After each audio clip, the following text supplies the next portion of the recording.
The boy who counted to 100. When the sheriff's hand closed around the boy's thin shoulder, Caleb Rhodes did something he hadn't done in 8 years. He raised his voice to another human being. "Take your hand off him." The words came out rusty, dangerous. 3 armed men stood in his yard, the law on their side, a signed contract in their hands. The boy, barefoot, silent Eli, who'd appeared at his fence 2 weeks ago, asking only to count numbers, didn't run, didn't cry, just looked up at Caleb with those old soul eyes and whispered, "It's all right, Mr. Rhodes. I knew they'd come." If you're drawn to stories of courage, redemption, and the families we choose, stay with us until the end. Hit that like button and comment what city you're watching from. I love seeing how far these stories travel. Now let me tell you about a lonely rancher, a counting boy, and the day silence learned to fight back. The Wyoming wind carried dust and distance, nothing more. Caleb Rhodes stood at his fence line where the northern pasture met empty road, one boot propped on the lowest rail, hands wrapped around weathered wood that remembered better days. The land stretched vast and indifferent in all directions, brown grass bending beneath October cold, mountains distant as forgiveness.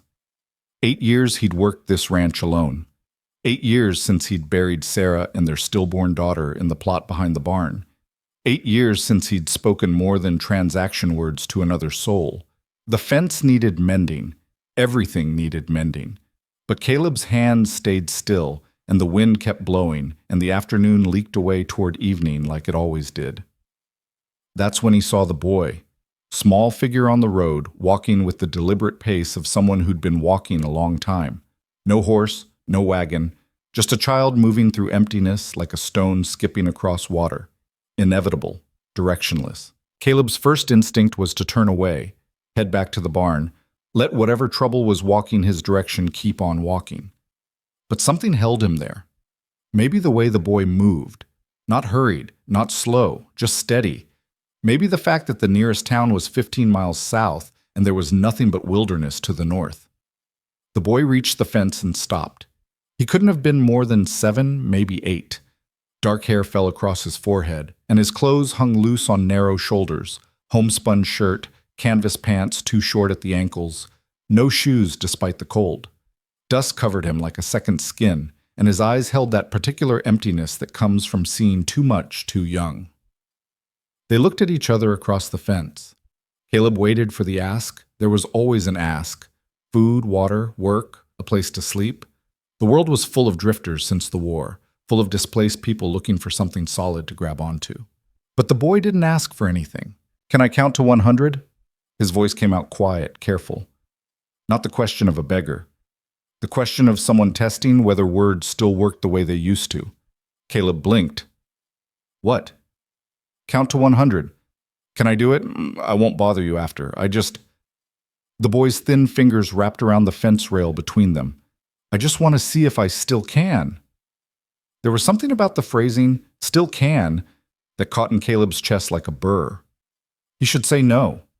Should tell the boy to move along, find the orphanage in Redemption Flats, let someone else handle whatever this was. But Sarah's voice echoed across 8 years of silence. "You always were too curious for your own good, Caleb Rhodes." "All right." The word came out before he could stop it. The boy's face didn't change, but something shifted in his eyes. Relief, maybe. Or permission. He took a breath and started. 1, 2, 3, 4. His voice was steady, deliberate, each number given its full weight. Caleb watched him count, this strange barefoot child at his fence, and couldn't say why he didn't walk away. The boy's lips moved carefully around each syllable. His eyes focused on something distant, not the mountains, not the road, somewhere else entirely.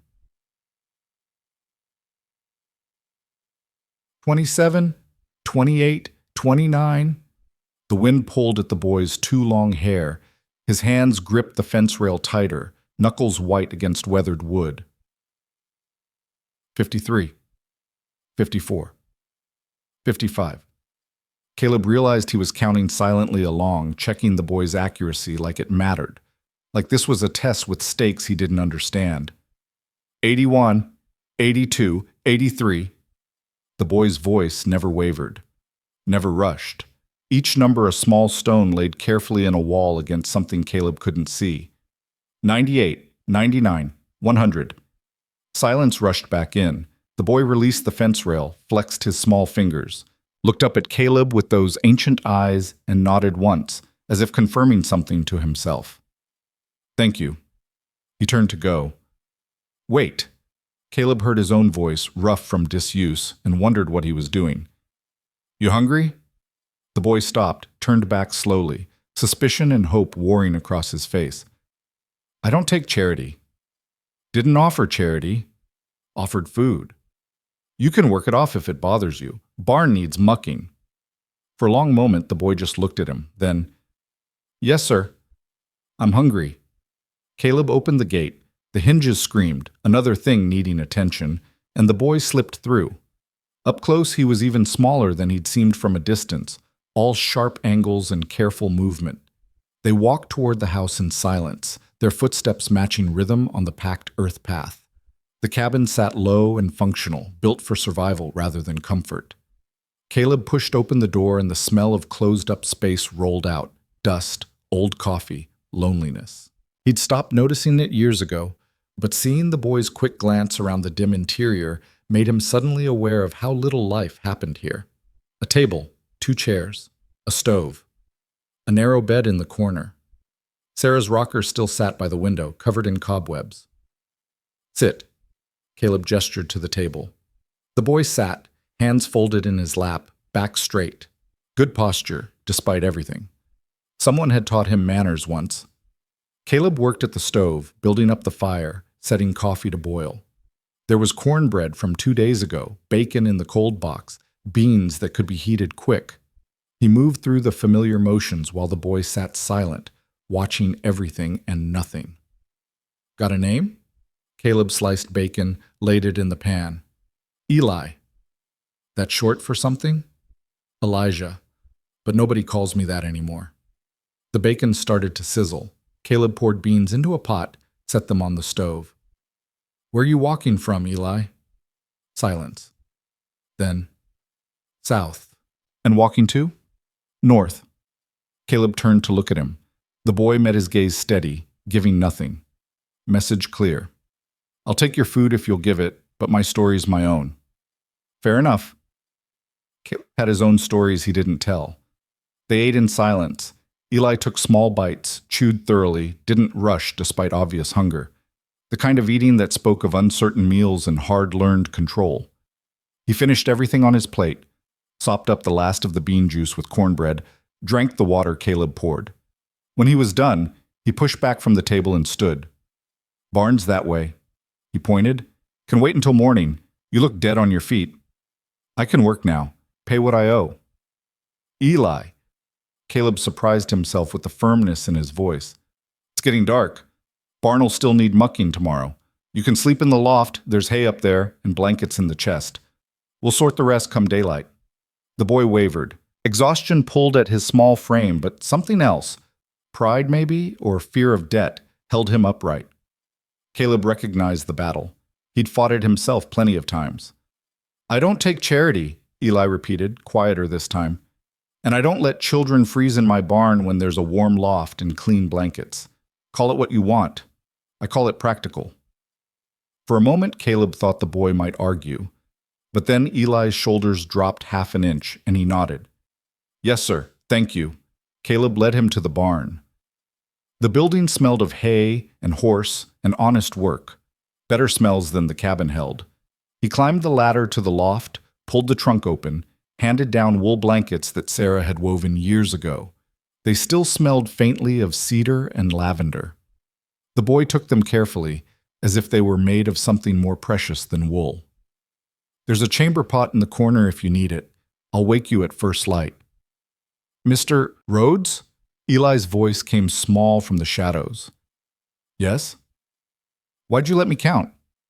Caleb stood at the top of the ladder, one hand on rough wood, looking down at this child who'd walked out of nowhere asking strange questions. Seemed important to you. It was. Pause. Is. Why? The boy settled into the hay, pulling the blankets around his thin shoulders. My pa used to make me count when I was scared. Said numbers don't lie. Said if I could get to 100, I could get through anything. His voice went quieter. He's dead now, but counting still helps. Something twisted in Caleb's chest, old grief recognizing new grief across the distance. Get some sleep, Eli. Yes, sir. Good night. Caleb climbed down the ladder, his hands remembering the motion from 1,000 previous nights. But this time, when he stepped out of the barn into the cold October dark, something felt different. Not worse, not better, just different. The wind still blew. The mountains still stood distant. But somewhere in the loft above, a child was counting himself to sleep, and Caleb Rhodes was listening. Oh.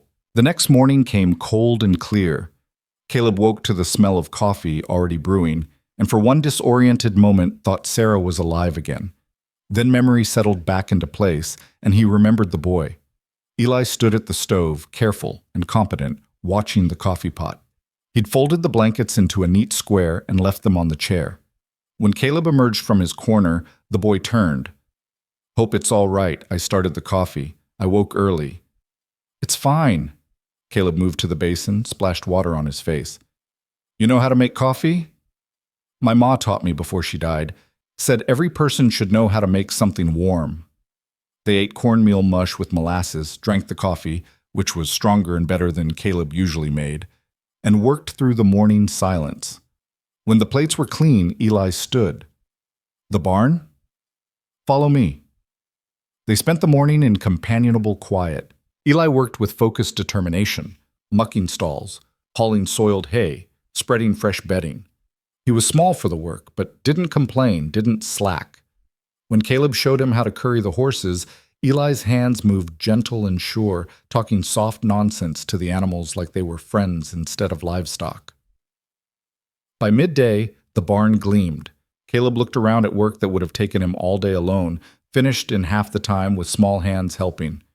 You're good with animals. Eli shrugged. They don't ask questions. That a good thing? Sometimes. The boy ran his hand along the nearest horse's flank. Sometimes it's nice when somebody does, though. Caleb heard the opening, recognized it for what it was. He could ask, could pry into whatever circumstances brought a barefoot child walking alone through Wyoming territory, could offer help or solutions, or the kind of adult intervention that might change things. But he remembered his own grief, remembered the suffocating weight of people who wanted to help, wanted to fix, wanted to make sense of senseless loss. Sometimes silence was the kindest gift. Come on, he said instead. Let's get some food. They fell into a rhythm over the next week that Caleb couldn't quite explain and didn't try to justify. Each morning, Eli woke first, started coffee, helped with chores. Each evening after supper, the boy would go to the porch and count to 100 under his breath, then slip up to the barn loft to sleep. Caleb told himself it was temporary, told himself he'd take the boy to Redemption Flats when he made his monthly supply run, told himself he was just postponing the inevitable. But the days kept passing, and he kept not going to town. Eli didn't talk much, but when he did, his observations came sharp and curious. He noticed that the northwest fence was rotting at the posts, pointed out that the henhouse door hung crooked, asked why Caleb's boot heels were worn uneven. You favor your left leg when you walk, Eli said one evening, watching Caleb limp toward the cabin after a long day mending fence. Old injury? Bull got me years back. Knee never set quite right. Does it hurt? Some days more than others. Eli nodded, filed the information away. The next morning, Caleb found a small stack of smooth river stones on the porch, arranged by size. When he looked at Eli questioningly, the boy shrugged. My ma used to heat stones and wrap them in cloth for her back pain. Thought maybe they'd help your knee. Such a small thing, such a simple kindness. But Caleb felt it settle somewhere deep, a warmth that had nothing to do with heated stones. Thank you. You fed me. It's fair. Eli. Caleb waited until the boy looked up. This stopped being about fair trade days ago. Something flickered across Eli's face. Hope, fear, both at once. Then why am I still here? Good question. Caleb didn't have a good answer. Why are you still here? You could have moved on any time. I like counting to 100 here. Eli's voice went quiet. It feels safe. Safe. The word hung between them like a challenge. Caleb looked at this child who'd walked out of nowhere, who worked without complaint, who asked for nothing but permission to count numbers. Whatever he was running from, it wasn't safe. Whatever he was walking toward, he hadn't found it yet. "You can stay," Caleb heard himself say.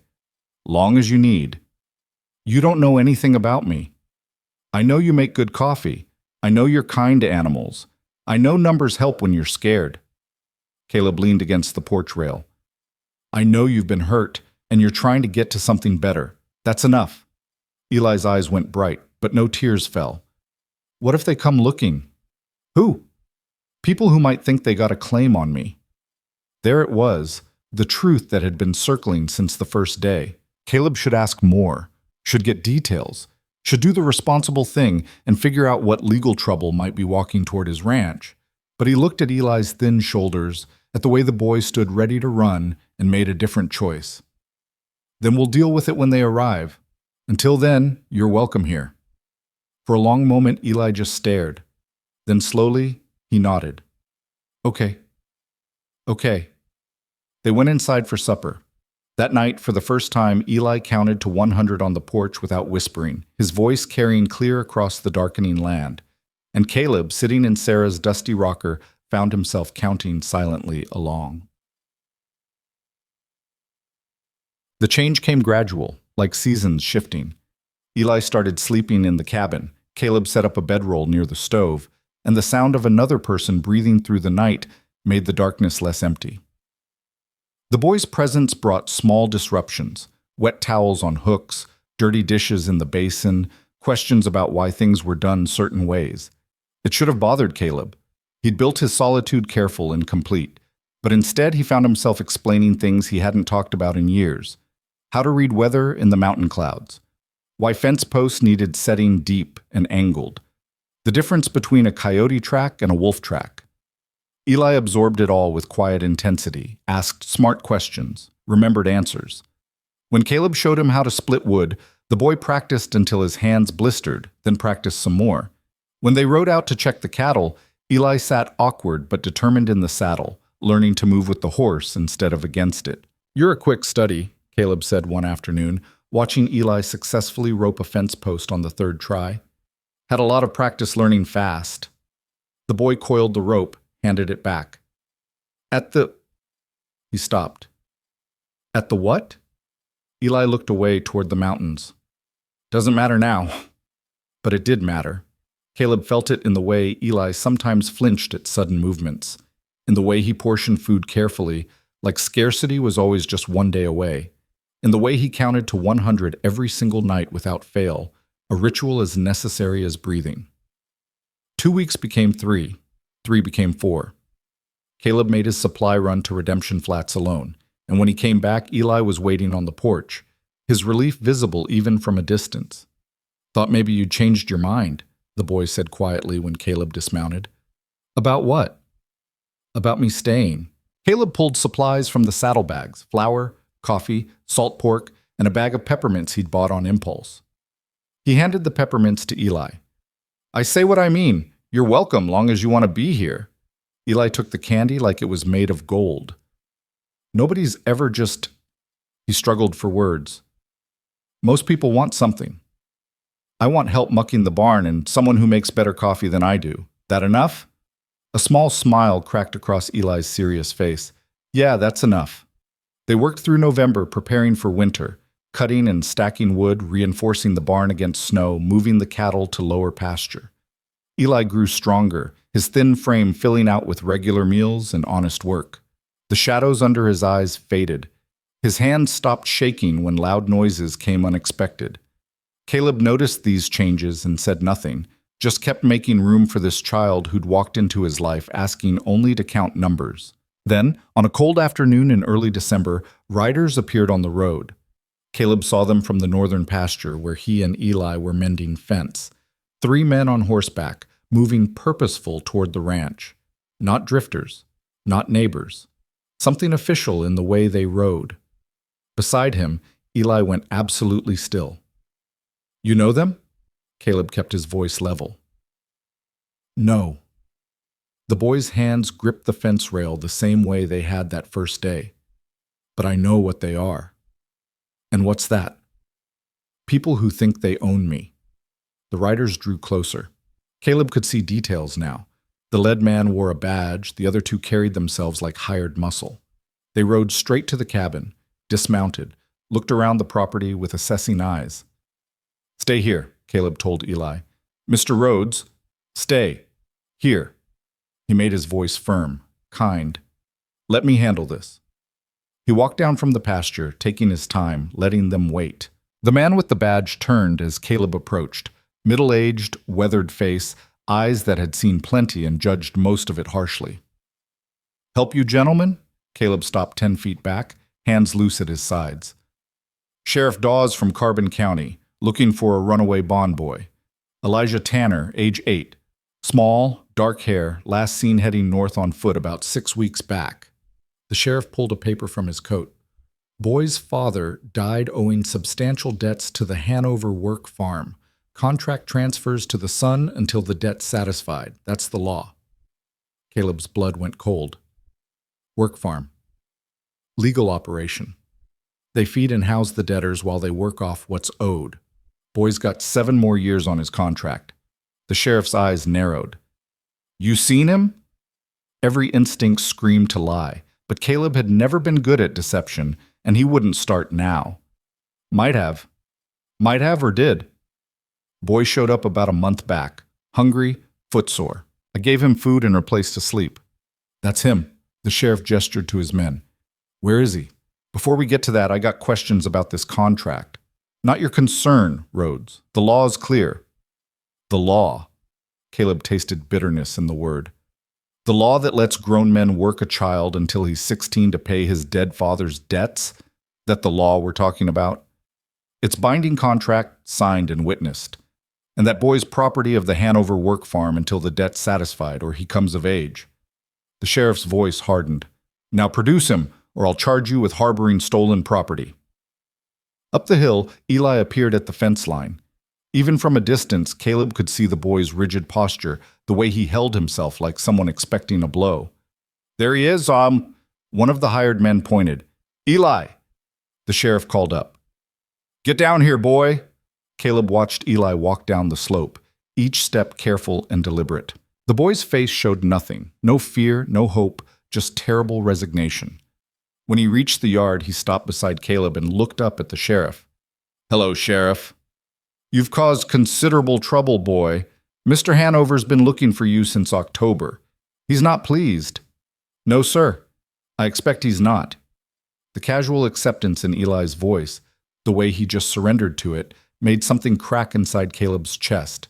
This child who counted to 100 every night, who made careful coffee and was gentle with animals, and had just started to stop flinching at sudden movement. This boy who'd found enough safety to smile sometimes. "How old are you, Eli?" Caleb asked quietly. 8, sir." "And how long you been working for Hanover?" "Since my pa died, 2 years now." "What kind of work they have you doing?" The sheriff interrupted. "That's not—" "I'm asking the boy." Caleb didn't raise his voice, but iron ran through it. "What kind of work, Eli?" "Field work, mostly. Digging irrigation, hauling rocks, whatever needs doing." Eli's voice stayed flat. "Sometimes the tannery if they need extra hands." "Tannery work." Caleb knew what that meant. Caustic chemicals, dangerous equipment, work no child should be doing. "You get hurt?" Eli's hand moved unconsciously to his ribs. "Sometimes." "Show me." "Mr. Rhodes, that's not—" the sheriff started. "Show me," Caleb repeated to Eli. Slowly, Eli lifted his shirt. Even in the cold December air, the scars were visible, pale lines across his back and ribs, the kind that came from belt straps and worse. Old injuries, mostly healed, but testament to 2 years of something no law should allow.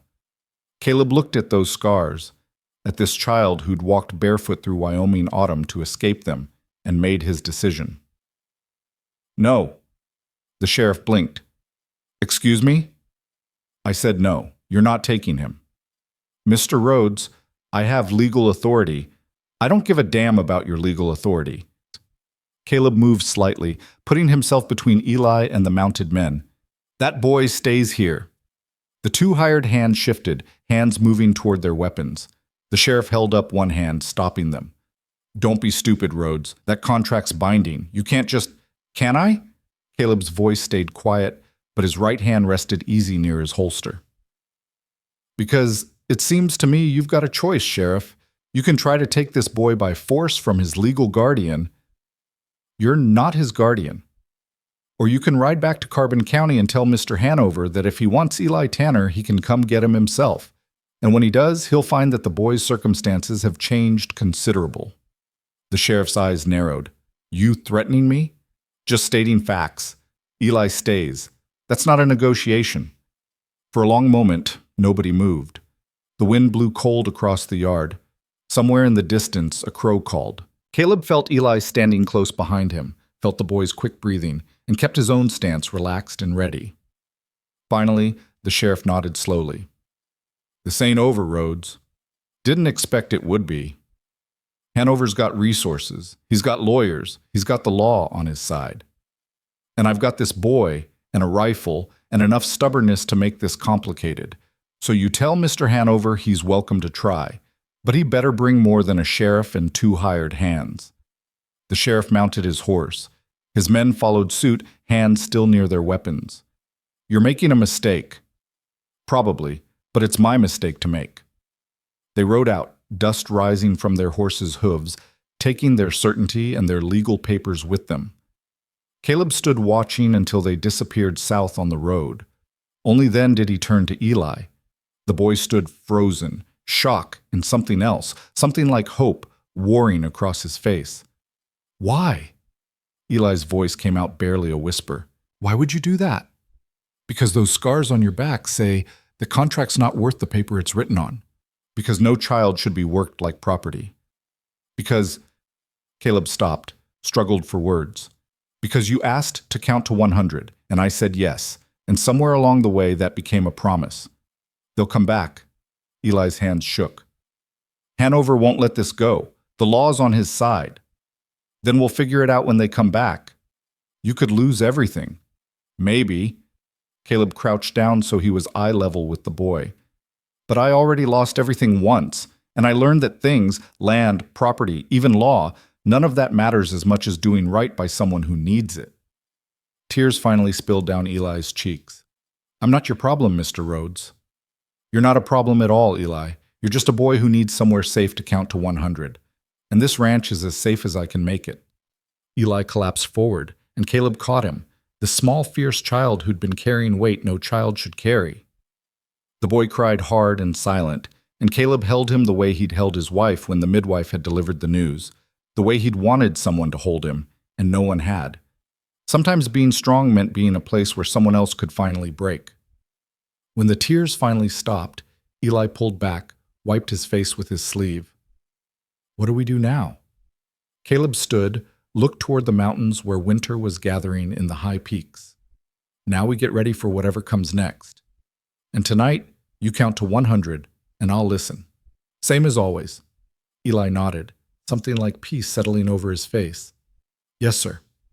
They walked back to the cabin as the sun dropped toward the horizon, painting the land in shades of amber and shadow. That night, Eli counted clear and strong from the porch, and Caleb listened from inside, and both of them knew that everything had changed. The safety was temporary. The trouble was coming. But for this one night, they had each other, and that would have to be enough. The wind blew cold across the Wyoming dark, carrying the promise of snow and the certainty of difficult days ahead. But inside the cabin, a fire burned warm, and a boy slept safe, and Caleb Rhodes sat in his dead wife's rocker and planned for the fight that was surely coming, because some things were worth fighting for. And some promises, once made, couldn't be broken. Not by law, not by force, not by anything. The snow came 3 days later, heavy and deliberate, covering the land in silence thicker than any Caleb remembered. He stood at the window watching it fall while Eli slept curled near the stove, the boy's breathing steady and deep in a way it hadn't been those first weeks. The kind of sleep that came when a body finally believed it was safe enough to let go. But safety was a lie they were both choosing to believe, and Caleb knew it. He'd spent those 3 days preparing, checked his rifles, counted ammunition, reinforced the barn doors, rode into town, not Redemption Flats this time, but the smaller settlement of Crow's Peak, 15 miles west, and asked careful questions about labor contracts and debt inheritance and whether a man had any legal standing to protect a child who wasn't his kin. The answers hadn't been encouraging. "Law's pretty clear," the clerk at the land office had said, not unkindly. "Contract debt transfers to family. Boy's father signed it. Boy inherits the obligation. Only ways out are paying the debt in full, working until majority, or proving the contract was signed under duress. And if the work's dangerous, if they're hurting him?" The clerk had looked uncomfortable. "That's harder to prove. And even if you could, you'd need a judge willing to hear it. Most judges around here don't look kindly on people interfering with legal contracts." Caleb had ridden home through gathering snow, the weight of impossible odds settling into his bones. He couldn't pay Eli's debt. Whatever amount Hanover claimed, it would be more than a struggling rancher could manage. He couldn't prove duress on a contract signed by a dead man, and he sure as hell couldn't wait 7 years while they worked a child to death in a tannery, which left options that weren't legal at all. The snow kept falling. Caleb poured coffee, watched dawn break gray and muted over white land. Behind him, Eli stirred, sat up, knuckled sleep from his eyes. "Still coming down," the boy observed, moving to stand beside Caleb at the window. "Yeah. Storm will make the roads hard to pass. That's the idea." They stood together in silence, watching Wyoming disappear under winter. After a while, Eli spoke again, his voice careful. "You planning to run?" Caleb glanced down at him. The boy was watching the snow, but tension pulled his small shoulders tight. "What makes you think that? You've been different since they came. Quieter. Thinking hard about something." Eli turned to look up at him. "And you checked all the tack yesterday, made sure the horses were shod, filled the saddlebags with supplies you didn't unpack." "Smart boy. Too smart, maybe, for his own good. You've been watching close." "Had to learn to watch close where I was before. Men planning something always move different." Caleb poured coffee for himself, warm milk for Eli. They sat at the table, steam rising between them. Outside, the wind picked up, driving snow against the window in small, insistent waves. "I've been thinking about options," Caleb said finally. "Looking at what's possible. Running's the only option that works." Eli wrapped both hands around his cup. "I thought about it a lot before I left the first time. Tried to find another way. But the law's on their side, and Hanover's got money for lawyers and bribes and whatever else it takes. You're 8 years old. You shouldn't have to know about lawyers and bribes." "Yeah, well," Eli shrugged. "I know about a lot of things I shouldn't." Caleb drank his coffee, let the bitter heat settle his thoughts. "If we ran, where would we go? North, Canada, maybe. Or lose ourselves in Montana territory. Somewhere big enough to disappear in." The boy's voice stayed matter-of-fact, like he was discussing crop rotation instead of abandoning everything. "You'd have to leave the ranch, everything you built here. It's just land and buildings. It's your home. It's where you buried—" Eli stopped, looked away. "I heard you talking to them sometimes. At night. Your wife and daughter." Something twisted in Caleb's chest. He hadn't known the boy could hear those whispered conversations with the dead. "You listen to a lot of things you shouldn't." "I'm sorry, I didn't mean to, but the cabin's small and sound carries and—" Eli met his eyes again. "You shouldn't give up what you got left of them. Not for me." "Eli, I mean it, Mr. Rhodes. When Hanover comes back, and he will come back, you should let me go. Tell him you tried to help but realize the law's the law. He might fine you, but he won't take the ranch. You can stay here. Stay with them." The boy's voice held such certainty, such resigned acceptance of his own expendability, like he'd already calculated the math and decided his worth was less than land and memory. Caleb set down his coffee cup with deliberate care. "You know what Sarah would say if she could hear you right now?" Eli shook his head. "She'd say that keeping a roof over grief's head isn't the same as being alive. She'd say this ranch has been a tomb for 8 years, and maybe it's past time I crawled out of it." Caleb leaned forward. "And she'd say that any man who'd let a child go back to being beaten and broken just to keep hold of empty buildings isn't worth the ground he's buried in. But No buts. I made my choice when I told that sheriff no. I'm not going back on it now. Eli stared at him, something desperate and hopeful warring in his young face. You'd really leave? Give up everything here? For what? This land's been working me instead of the other way around for years. I've been going through motions, keeping busy so I don't have to think. That's not living. That's just not dying. Caleb reached across the table, put his hand over Eli's small one. You asked me to count to 100. Seems like you did me a favor. Woke something up I thought was dead. The boy's eyes went bright with tears he wouldn't let fall. Where would we go? Haven't figured that part yet, but we got time. This snow'll keep anyone from making it up here for at least a week, maybe 2. Gives us breathing room to plan proper. And after, when the snow clears? Then we'll be long gone before anyone comes looking. Eli nodded slowly, processing. Then, I'll need to get better at writing. Despite everything, Caleb felt a smile pull at his mouth. Yeah, you will. They spent the morning planning like generals preparing for campaign. Caleb pulled out maps, old survey documents, territory charts, routes he'd traveled years ago when he first came west. They spread them across the table, weighing corners with coffee cups and the sugar bowl. Montana's closest, Caleb traced a finger north. But it's also where they'll look first. We'd need to get well past Helena up into the real wilderness where homesteads are scattered, and people don't ask many questions. How long would that take? With good weather and pushing hard? 3 weeks? Maybe 4? With winter? Caleb shrugged. Could be 2 months? And that's if we don't run into trouble. Eli studied the map with fierce concentration. What about Canada? How far is that? Farther. But once we cross the border, American law can't touch us. Hanover's contract wouldn't mean anything. So Canada's safer. In the long run. But getting there's harder.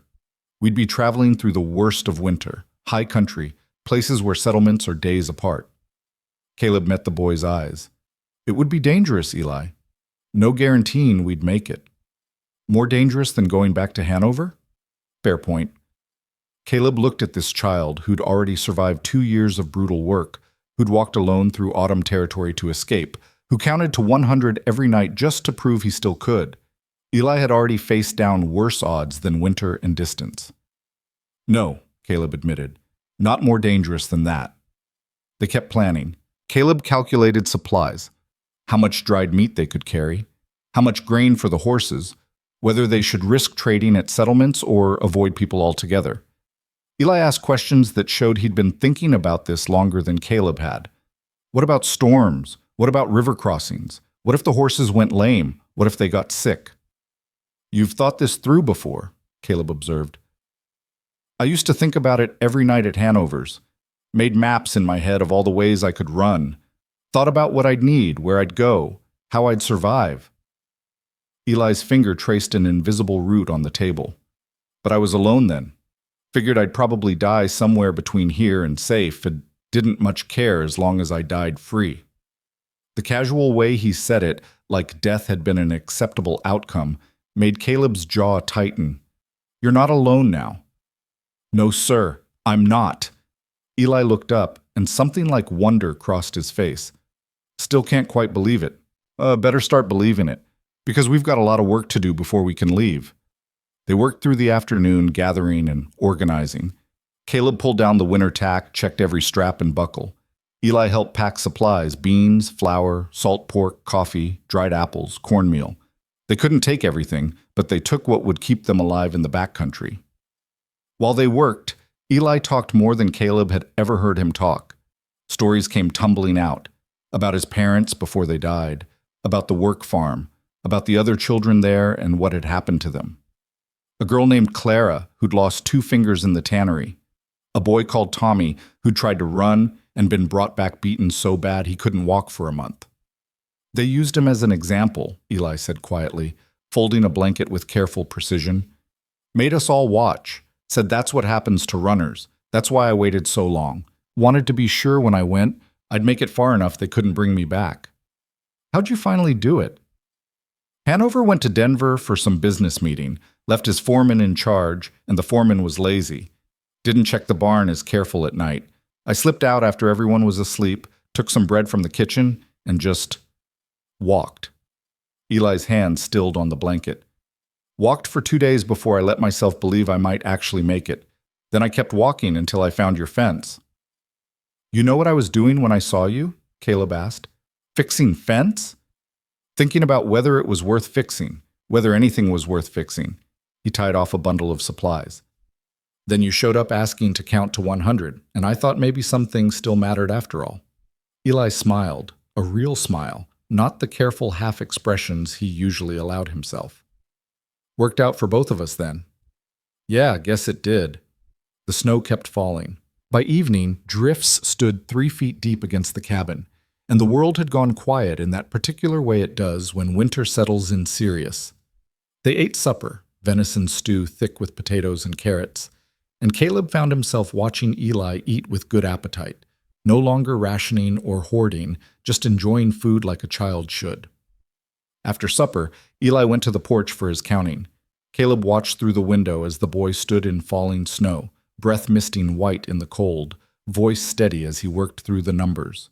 When Eli got to 100, he didn't stop, kept going, 101, 102, 103. Caleb stepped outside. How high can you count? Eli turned, snowflakes catching in his dark hair. Don't know. Never tried to find the end. Want to try tonight? It'll take a while. I got nowhere else to be. So Eli counted, and Caleb listened, and the numbers climbed higher than either of them had gone before. 200, 300, 400. Eli's voice never wavered, never rushed, just kept laying down numbers like stones in a path leading somewhere neither of them could see yet. At 500, Caleb spoke. That's good, Eli. That's real good. The boy stopped, looked at him. 500. I counted to 500. You did. My pa never heard me get past 100. He died before I could show him. Eli's voice went soft. Think he'd be proud? I think he'd be amazed, and I think he'd be grateful you found somewhere safe to keep counting. Eli nodded, satisfied. They went inside, shook snow from their clothes, warmed themselves by the stove. That night, the boy fell asleep quickly, and Caleb sat by the fire thinking about the journey ahead. The risks, the uncertainty, the very real possibility that he was making the worst decision of his life. But when he looked at Eli sleeping peaceful by the stove, no nightmares chasing him for once, Caleb knew it was the only decision he could live with. The next week passed in strange, suspended time. The snow stopped, but cold settled in hard and bitter, keeping the roads impassable. Caleb used the time to prepare, teaching Eli things the boy would need to know. How to start a fire with wet wood, how to find direction by the stars, how to make a shelter from pine boughs and snow, how to tell if ice was safe to cross. Eli absorbed it all with focused intensity, practicing until his small hands were raw from cold and his legs ached from trudging through drifts. He never complained, never asked for rest, just kept learning like his life depended on it, which Caleb supposed it did. You're pushing yourself too hard, Caleb said one afternoon, watching Eli practice fire starting for the dozenth time. Need to be ready. You're ready. You've been ready. No, sir. Not yet. Not. Eli struck the flint again, coaxing spark to tinder. I won't slow you down when we run. Won't be the reason we get caught. Caleb crouched beside him. Listen to me. We're not running because you're slowing me down. We're running because it's right. And if something happens, if we do get caught, it won't be because you weren't good enough. It'll just be bad luck, and we'll deal with it together. But together, Eli, that's the whole point. You're not alone in this anymore. The boy's hand stilled. I'm not used to that, not being alone. I know, but you better get used to it because I'm not planning on going anywhere. Eli's careful fire caught, small flames licking at dry bark. He watched it grow, and when he spoke again, his voice was almost too quiet to hear. Thank you, Mr. Rhodes. Caleb, if we're going to be running through Montana territory together, you can call me Caleb. Doesn't seem respectful. Respect's earned by actions, not titles, and you've earned plenty. Caleb stood, offered his hand. Come on, let's get inside. I'll teach you how to play chess. They spent the evening bent over a carved board that had belonged to Sarah's father, Caleb teaching and Eli learning with the same fierce concentration he brought to everything. The boy had good instincts, thought several moves ahead, saw patterns Caleb didn't expect him to see. "You're a natural," Caleb said when Eli managed to corner his king. "It's like numbers. Everything connects." Eli moved his bishop. "Checkmate." Caleb studied the board, saw the trap he'd walked into. "Well, you learn quick." "Had a good teacher." They played 3 more games before bed. Eli won 2 of them. When the boy finally settled down to sleep, Caleb sat in Sarah's rocker and spoke to her in whispers like he'd been doing for 8 years. "I know this is crazy. I know you'd probably tell me I'm risking everything for a child I've known barely 2 months. But Sarah," he paused, gathering words, "I think you'd like him, and I think you'd understand why I can't let him go back to that place. Why I can't choose land over life." The fire crackled. Snow ticked against the window. And somewhere in Caleb's chest, where grief had lived so long he'd forgotten what else could grow there, something warm and fierce took root. The weather broke on the 10th day. Caleb woke to different air, the kind that meant change was coming. He dressed quick, went outside, read the signs, higher clouds, shifting wind, temperature rising just enough to matter. "Storm's moving out," he told Eli over breakfast. "Roads will start clearing soon." The boy understood immediately. "How long do we have?" 2 days, maybe 3 if we're lucky. After that, anyone determined enough could make it through. Then we leave tonight." "Tonight?" Caleb had been thinking they'd have another day at least. "Better to leave too early than too late. And we can travel at night if we have to. Harder to track us in the dark." More evidence of how much Eli had thought about running, about survival, about what it took to stay ahead of people who wanted to catch you. Caleb nodded slowly. "All right, tonight, soon as it's full dark." They spent the day in final preparations. Caleb chose the 2 strongest horses, his gelding Thunder and a sturdy mare named Dove, packed the saddlebags with everything they'd need, distributed weight carefully, left behind everything that wasn't essential for survival. The hardest part was the small things. Sarah's rocker, the quilt she'd made, the carved chess set, the photographs in their silver frames. 8 years of life, reduced to what could fit in saddlebags. Eli found him standing in the cabin as afternoon light slanted low through the windows, looking at what he was about to abandon. "You don't have to do this," the boy said quietly. "Yes, I do. We could wait. Maybe find another way. Maybe—" "Eli." Caleb turned to face him. "There is no other way. We both know it. The only question is whether we're brave enough to take the way that exists." "Are you?" "Brave enough?" Caleb looked at this child who'd counted to 500 in the snow, who'd survived things no child should survive, who'd walked alone through wilderness just to escape cruelty. "I'm trying to be as brave as you've already been." Eli's throat worked. "I'm not brave. I'm scared all the time." "Being brave doesn't mean you're not scared. It means you do what needs doing anyway."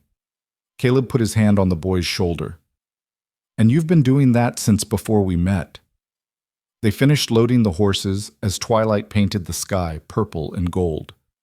Caleb took one last walk around the property, the barn he'd built with his own hands, the fence he'd mended 100 times, the small plot where Sarah and their daughter slept beneath Wyoming soil. He stood at their graves as stars began appearing overhead. "I'm sorry I'm leaving you here alone, but I think you'd understand. I think you'd tell me to choose the living over the dead. That's what you'd want. So that's what I'm doing." The wind moved through winter grass.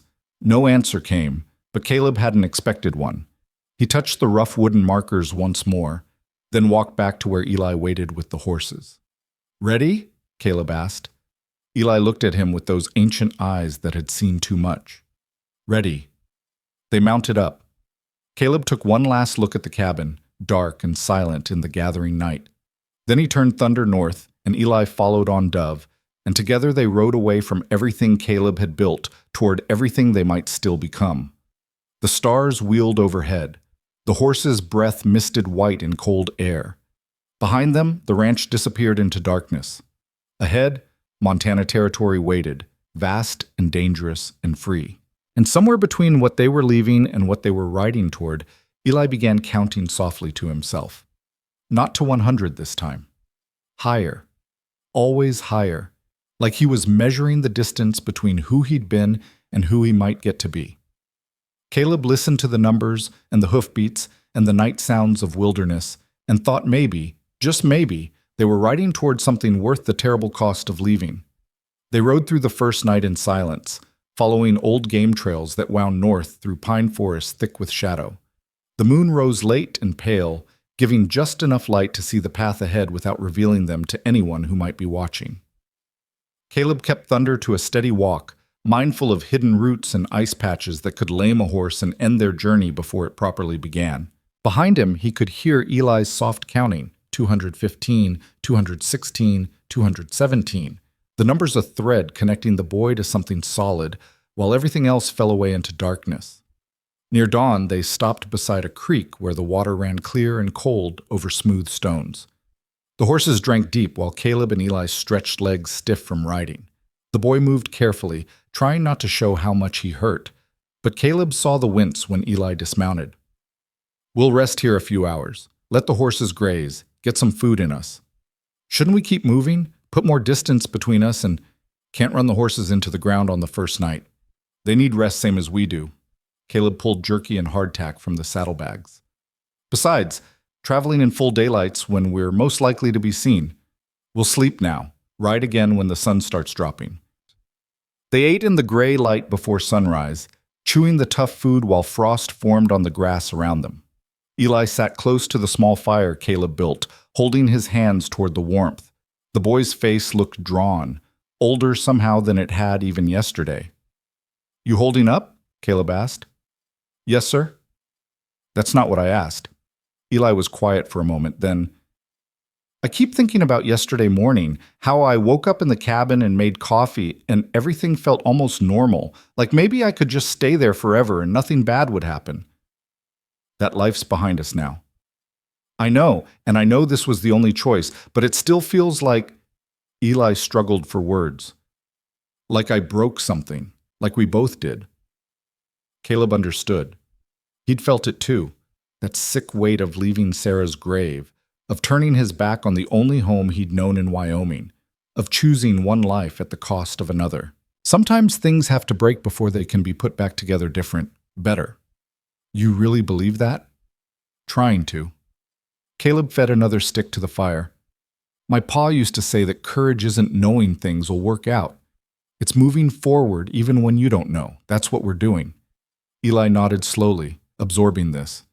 They finished eating, and Caleb showed the boy how to make a proper camp, how to tie the horses so they could graze but not wander, how to arrange their bedrolls to stay dry and warm, how to bank the fire so it would burn slow and safe while they slept.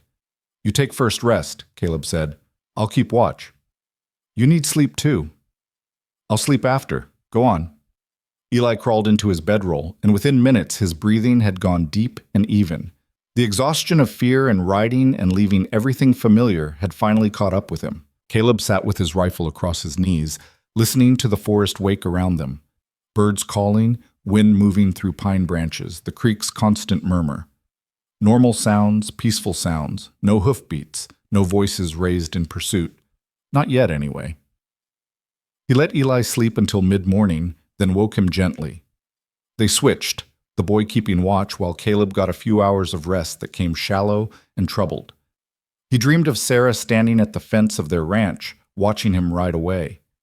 In the dream, she didn't call out, didn't try to stop him, just stood there with her hand raised in farewell. And when Caleb looked back one last time, the ranch was gone and she was gone, and there was nothing behind him but empty land. He woke with his heart pounding, the dream's weight still heavy on his chest. Eli sat nearby, whittling a stick with the small knife Caleb had given him, his movements careful and precise. "Bad dreams?" the boy asked without looking up. "Something like that." Caleb sat up, rubbed his face. "How long was I out?" 3 hours, maybe. Sun's past noon now." Eli pointed west. "Saw a rider on that far ridge about an hour ago. Just one moving south. Didn't seem like he was looking for anything particular." Caleb's nerves went tight. "How far?" "Mile, maybe more." He never came close. Could be a rancher, could be someone searching. Caleb stood, scanned the horizon. Nothing moved now except wind and clouds. We should get moving, stay off the ridge lines, keep to the trees where we can. They broke camp with practiced efficiency, Eli learning fast how to pack so nothing rattled or shifted, how to cover their fire so it looked like nothing more than a natural burn. Within 20 minutes they were mounted and riding again, angling northwest through dense forest where the canopy blocked most of the sky. The land changed as they climbed higher, pine giving way to spruce, the air getting thinner and colder. By late afternoon they'd reached a plateau where snow lay deeper, untouched except for animal tracks. Deer had passed through recently, and something larger, elk maybe, or moose. The horses moved carefully, breaking through crust with each step. "It's beautiful," Eli said quietly, looking out over the vast white expanse. "It's dangerous. This much snow can hide all kinds of trouble. Deadfalls, drop-offs, thin ice over streams." But Caleb understood what the boy meant. There was something clean about it, something pure, like the world had been made fresh and they were the first ones to see it. They made camp that night in a stand of spruce that gave shelter from the wind. Caleb built the fire small and smokeless, using dry wood he'd gathered from dead lower branches. They ate beans heated in the pan, drank coffee that tasted like life itself in the bitter cold. "How far you figure we've come?" Eli asked, scraping his plate clean. "Maybe 30 miles from the ranch." "Not as far as I'd like, but the terrain's slowing us down." "How far to Montana territory?" "Another 100 miles at least. More if we keep to the backcountry." Caleb refilled their coffee cups. "Could be 2 weeks before we cross the border, maybe longer, depending on weather and how careful we need to be." Eli did the math in his head. "And then how far to somewhere safe?" "That's harder to say. Safe's relative when you're running, but I'm thinking we push north past Helena, get up into the real wilderness around Glacier. Homesteads up there are few and scattered. People mind their own business more. Ask fewer questions. Because they're running from something too? Most folks who go that far into the backcountry got reasons for wanting distance from civilization." "Yeah." Caleb studied the boy across the fire. "You scared?" "All the time. But less than I was before." Eli wrapped his hands around his cup. "At Hanover's, I was scared and alone. Now I'm just scared. That's an improvement." The simple honesty of it made Caleb's chest tight. "We're going to make it, Eli. I don't know how yet, but we will." "You can't promise that." "No, but I can promise I won't stop trying. That enough?" Eli looked at him for a long moment, firelight reflecting in his dark eyes. "Yeah, that's enough." They sat in comfortable silence until the fire burned low. When Eli went to his bedroll, Caleb heard the familiar sound of counting, quieter now, almost a whisper, but still there. 101, 102, 103.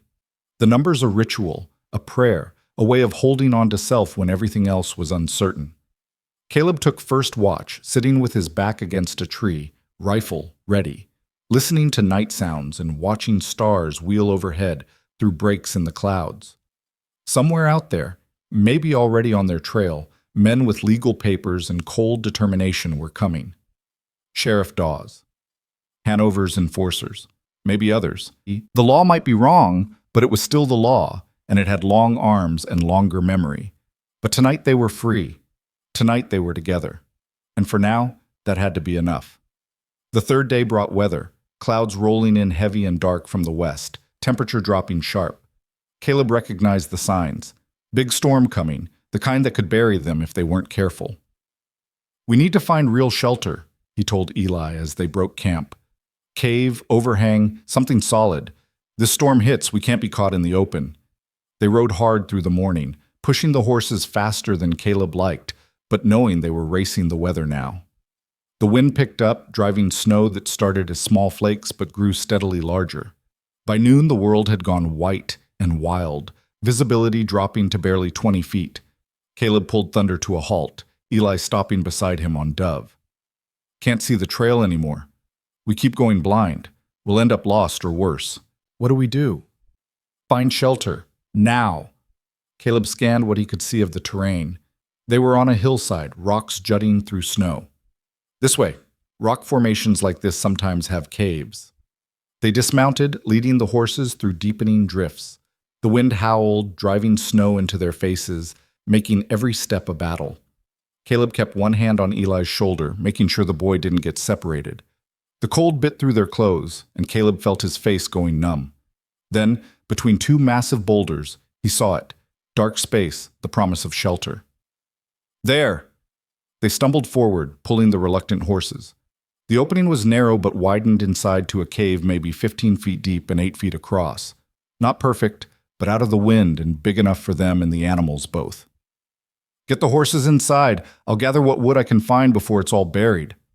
Caleb worked fast, breaking dead branches from nearby trees, grabbing anything that might burn. His hands went clumsy with cold, and the wind fought him for every piece, but he kept at it until he had an armload. By the time he stumbled back to the cave, he could barely feel his feet. Inside, Eli had already started organizing, unsaddling the horses, laying out their bedrolls, setting up a fire ring with stones. The boy moved with focused efficiency. No wasted motion, no complaint. Good work, Caleb said through chattering teeth. Learned from the best. They built the fire carefully, nursing small flames until they caught strong. The cave filled with welcome warmth and the smell of pine smoke. Outside, the storm raged, wind screaming, snow falling so thick the world beyond the cave mouth disappeared entirely. That was close, Eli said, holding his hands toward the fire. Another hour and we'd have been in real trouble. We're not out of trouble yet. Storm like this could last days. We'll be stuck here until it blows through.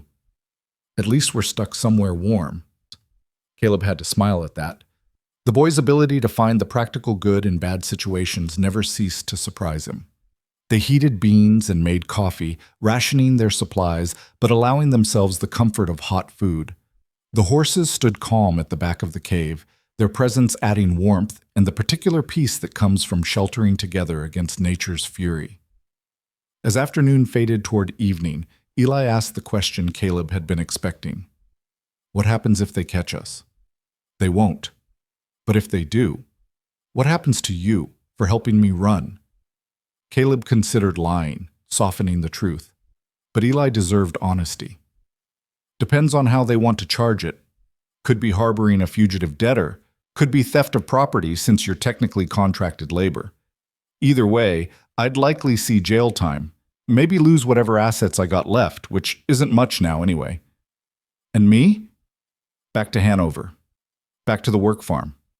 For 7 more years. Eli's voice went flat.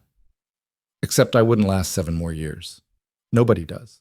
The work's too hard, the food's too little, and if you get hurt bad enough, you can't work. They just turn you out to die somewhere else so it doesn't look like their fault.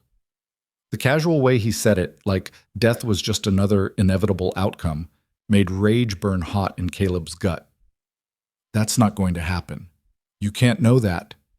Maybe not, but I can make damn sure I do everything possible to prevent it. Caleb leaned forward. Listen to me, Eli. I didn't bring you this far to let them take you back, and I didn't leave everything behind just to give up first time things get hard. We're going to make it to Montana. We're going to find somewhere safe, and you're going to grow up free. That's not hope, that's intention. Eli looked at him with something like wonder. Nobody's ever fought for me before, not like this. Then they were fools, because you're worth fighting for. The boy's eyes went bright, but he blinked the tears back. I'll try to be worth it. You already are. You don't have to earn it. They sat together while the storm raged, and the fire burned, and the cave became a small pocket of safety in an otherwise hostile world. Caleb told stories about his childhood in Missouri, about coming west with Sarah, about building the ranch from nothing. Eli listened hungry for details, asking questions about Caleb's parents, about what Sarah was like, about whether they'd always planned to ranch, or if life had just taken them that direction. Little of both, Caleb said. Sarah wanted wide open spaces. I wanted to build something with my own hands. Ranching gave us both. For a while, anyway. You miss her? Not a question. Every day. But it's different now than it was. Caleb struggled to explain. For a long time, missing her was all I had. It was the only thing that felt real. But lately, since you showed up, really, I've been missing her and also living at the same time. Does that make sense? Yeah, I think so. Eli poked at the fire. I used to talk to my pa after he died, tell him about my day, ask him questions even though I knew he couldn't answer. Made me feel less alone. I do the same with Sarah, still do sometimes. Think they can hear us, wherever they are? Caleb looked at this boy who'd lost so much so young, who was trying to make sense of death and loss, and whether the people we love ever really leave us. I don't know, maybe. Or maybe they live on in how they changed us, in what they taught us before they left.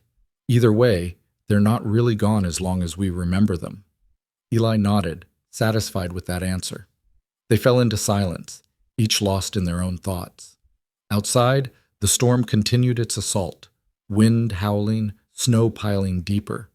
But inside the cave, with fire and food and each other's company, they were safe. That night, Eli counted higher than Caleb had ever heard him count, past 500, past 600, all the way to 750 before sleep finally pulled him under. Caleb sat watch, listening to the numbers and the storm and the horses' quiet breathing, and thought about how strange life was. A month ago, he'd been alone, half dead inside, going through motions without purpose.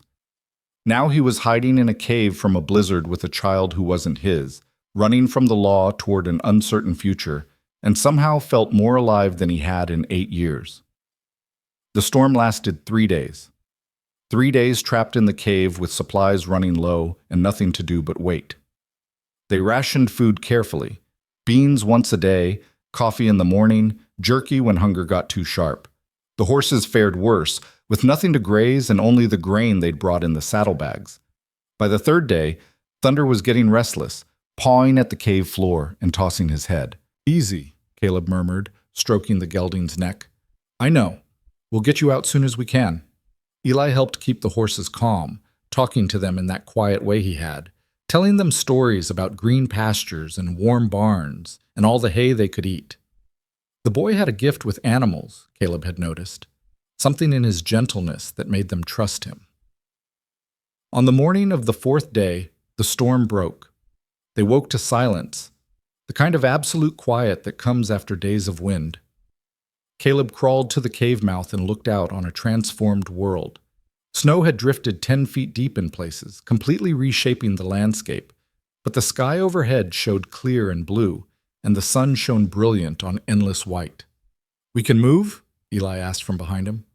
"We can try, but it's going to be slow going. Snow this deep, the horses will have to break trail every step." They saddled up and led the horses out into blinding brightness. The animals struggled through the drifts, snorting and straining. What should have taken hours to traverse took the entire day. By the time they found solid ground again, both horses were exhausted, and Caleb's worry about their condition had grown sharp. "We need to rest them," he told Eli as they made camp that night in another stand of trees. "Really rest them. Another hard day like today and we'll lame them both." "How long?" "At least a day, maybe 2. Eli's face showed his understanding of what that meant. More time for pursuers to close the gap, more risk of being caught. But he just nodded. "Then we rest. Can't run without horses." They spent the next 2 days in relative comfort, letting the horses graze on what grass they could find beneath the snow, regaining strength. Caleb used the time to hunt, bringing down a young elk that would give them meat for days. They gorged themselves on fresh meat that first night, letting the richness restore what the storm had depleted. "Haven't eaten this good since—" Eli paused, thought, "maybe ever. Elk's fine eating. We'll smoke what we can't eat fresh, carry it with us." They worked together processing the meat, Caleb showing Eli how to cut along the muscle, how to trim away fat and sinew, how to lay strips over the smoking fire. The boy's hands were quick and capable, learning the patterns fast. "You're good at this," Caleb observed. "Good at following directions. That's different than being good at something." "No, it's not. Being teachable is a gift. A lot of folks can't learn even when they're shown." Eli concentrated on his cutting. At Hanover's, the kids who couldn't learn fast got punished, had to figure things out quick, or suffer. "That how you got so good at watching, at noticing things?" "Yeah. You learn to read people when your safety depends on it. Learn to see when someone's in a bad mood before they take it out on you. Learn to make yourself useful so they keep you around." The boy's knife moved with practiced precision. Guess those skills are helping now, just in a different way. Caleb wanted to say something comforting, wanted to promise that Eli would never have to use survival skills like that again. But he couldn't promise anything except effort and intention, so he stayed quiet and let the boy work. On the third day after the storm, they rode out again. The horses moved stronger, and their path led down out of the high country into rolling terrain where the snow lay shallower. They made better time, covering ground Caleb estimated at 20 miles before nightfall. That evening, as they sat around their fire, Eli asked, "How much farther to the border?" Caleb consulted his map by firelight. "Maybe 60 miles. If the weather holds and we don't hit more trouble, we could cross into Montana in 4 or 5 days." "And then?" "Then we're beyond Wyoming law. Sheriff Dawes can't touch us there. Hanover would have to get Montana authorities involved, and that's harder, more complicated." Caleb traced their route north. "We'll keep pushing toward glacier country, find a homestead that needs hands, or maybe just find some empty land and build our own place. Start over." "You ever built a cabin from nothing?" "Helped build the ranch house." "Can't be that different." Caleb smiled. "Besides, I'll have expert help this time." Eli smiled back. "Expert help who doesn't know anything about building." "You'll learn. You learn everything else quick enough." They fell into comfortable silence, the kind that comes when words aren't necessary. The fire crackled. An owl called somewhere in the darkness. The horses grazed peaceful nearby. Normal sounds, safe sounds. But safety was an illusion, and they both knew it. The riders came 2 days later, just after dawn. Caleb spotted them from a ridge. 3 men, maybe 4 miles back, following the trail Caleb and Eli had left. Too far to identify, but the deliberate way they moved, the way they kept studying the ground, told him everything he needed to know. "Eli," he called quietly, "we got company." The boy scrambled up beside him, followed Caleb's pointing finger. Even from this distance, his face went pale. "How did they find us so fast?" "We left tracks. Storm buried some, but not all, and they got the law on their side, probably talked to everyone between the ranch and here, asking about a man and a boy traveling together." Caleb's mind raced through options. "We got a head start still, 4 miles in this terrain, that's an hour, maybe more. If we push hard, we can stay ahead. Can we lose them?" "Can try." Caleb scanned the landscape ahead. "There's a river marked on the map about 10 miles north. If we can reach it before they spot us, we might throw them off crossing water." They ran. Not full gallop, that would kill the horses, but a steady ground-eating pace that pushed the limits of what the animals could sustain. Behind them, the pursuers kept coming. Every time Caleb looked back, they were there, distant but persistent, never gaining but never falling back either. The river appeared late afternoon, a wide, fast-moving channel swollen with snowmelt. Ice clung to the banks, but the main current ran dark and clear. Too deep to ford safely, too wide to jump. Caleb searched both directions, looking for crossing points. "There." Eli pointed downstream. "Look shallower. Maybe we can wade it." They urged the tired horses into the water. The current hit hard, pushing against the animals' legs. Thunder balked, tossing his head, but Caleb forced him forward. Beside him, Eli struggled to keep Dove moving. The mare's eyes showed white with fear. Halfway across, Dove stumbled. Eli grabbed for the saddle horn, but the current was too strong. He went under. Caleb didn't think. He dove from Thunder's back into water so cold it felt like knives. His hand found Eli's coat, gripped tight, pulled. The boy came up gasping, and Caleb hauled him toward the far bank while the current tried to tear them both downstream. His boots hit stones. He found purchase, dragged them both out onto frozen mud. Behind them, Thunder and Dove scrambled up the bank, frightened but safe. Eli lay shaking, water streaming from his clothes. Caleb's own body shook so hard he could barely function, but he forced movement. "Gotta get you warm, now!" They were soaked through, and the temperature was dropping as the sun sank west. Hypothermia would kill them faster than any pursuers. Caleb's hand shook as he stripped Eli's wet clothes, wrapped the boy in every dry blanket they had. He built a fire with fingers that barely worked, coaxing flame from tinder until blessed heat began to spread. Only then did he strip his own wet clothes, huddled close to the fire beside Eli. They sat pressed together, sharing warmth and blankets while their clothes steamed on rocks nearby. "Sorry," Eli managed through chattering teeth. "I lost control. Should have held on better." "You did fine. River's treacherous." Caleb pulled the boy closer. "Important thing is we're both alive." They stayed like that until feeling returned, painful and slow, like being stabbed with hot needles. But pain meant they weren't frozen. Pain meant they'd survive. By the time their clothes dried enough to wear again, darkness had fallen complete. Across the river, Caleb saw the distant glow of fire, their pursuers camped and waiting for morning. "They know we crossed," Eli said quietly. "Yeah, but they can't track us in the dark. Gives us tonight to put distance between us." "I can't ride yet, still too cold." Caleb tested his own legs, still shaky but functional. "We rest until midnight, let our bodies recover, then we ride." They dozed by the fire, taking turns keeping watch. When midnight came, they saddled the horses and rode north under stars so bright they cast shadows. Behind them, the pursuers slept. Ahead, Montana Territory waited. And between the two, Eli counted softly. 1001, 1002, 1003, measuring distance not in miles but in numbers, in the steady accumulation of small moments that added up to survival.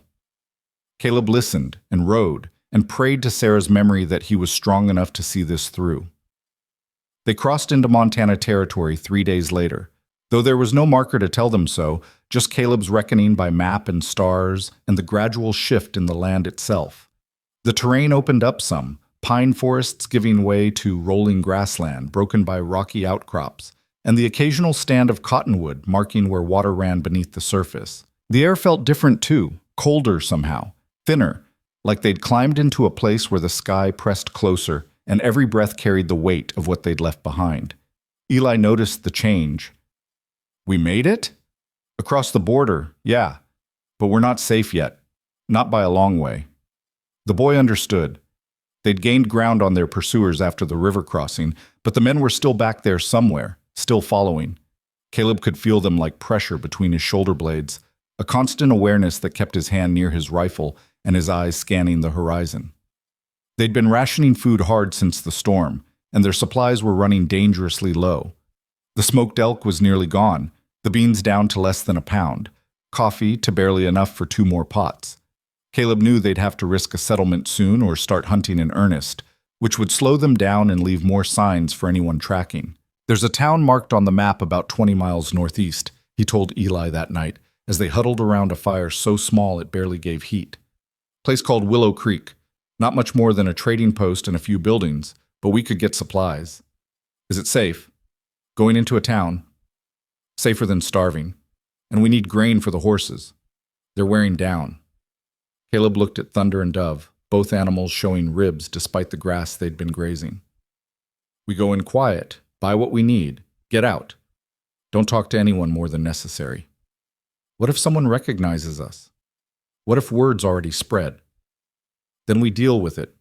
But I'm betting Hanover's influence doesn't reach this far north. He's got resources in Wyoming, but Montana's different territory, different law." They reached Willow Creek late the following afternoon, a handful of weathered buildings clustered around a rutted main street, smoke rising from stone chimneys. A trading post stood at one end, its sign faded but legible. A few horses were tied outside, and Caleb could hear voices from within. "You stay with the horses," Caleb told Eli. "I'll be quick." "But, please, Eli, just this once, don't argue." The boy's jaw tightened, but he nodded. Caleb dismounted, checked that his coat covered his holster, and pushed through the trading post door. Inside, warmth and the smell of tobacco and leather goods hit him. 3 men stood at the counter, locals by the look of them, talking to the proprietor about cattle prices and weather. They glanced at Caleb when he entered, the way men do when strangers arrive, then went back to their conversation. Caleb moved through the store gathering what they needed: flour, beans, coffee, salt pork, grain for the horses. The proprietor tallied it up with slow deliberation, his weathered hands moving items across the counter. "Passing through?" the man asked, his voice neutral. "Heading north, looking for homestead land. Lot of that north of here. Good country if you don't mind the isolation." The proprietor wrapped the goods in burlap. "That'll be $4 even." Caleb paid with coins from his dwindling funds, trying not to think about how little was left. The proprietor was handing over the wrapped packages when the door opened behind Caleb and a new voice cut through the room. "Well now, this is interesting." Caleb turned. Sheriff Dawes stood in the doorway, flanked by his 2 hired men.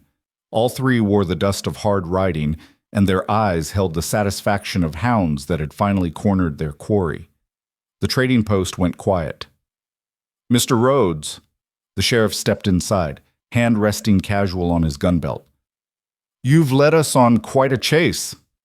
Caleb's mind raced. The door was blocked. The 3 locals had backed away, clearly wanting no part of whatever was about to happen. Outside, Eli was alone with the horses. "Sheriff," Caleb kept his voice level, "this is Montana territory. You got no jurisdiction here." "True enough, but I got a legal contract and a warrant for the return of stolen property. Montana law recognizes contracts signed in Wyoming." Dawes pulled papers from his coat. "Now you can make this easy or hard. Either way, that boy's coming back with me." "The boy has a name. It's Eli, and he's not property. The law says different." Dawes gestured to his men. "Check outside. Boy's probably with the horses." One of the hired men moved toward the door. Caleb stepped sideways, blocking his path. "Don't." The man's hand dropped to his gun. "You really want to do this, Rhodes? 3 against 1? "I want you to leave that boy alone. That's what I want." "Can't do that. Got our orders."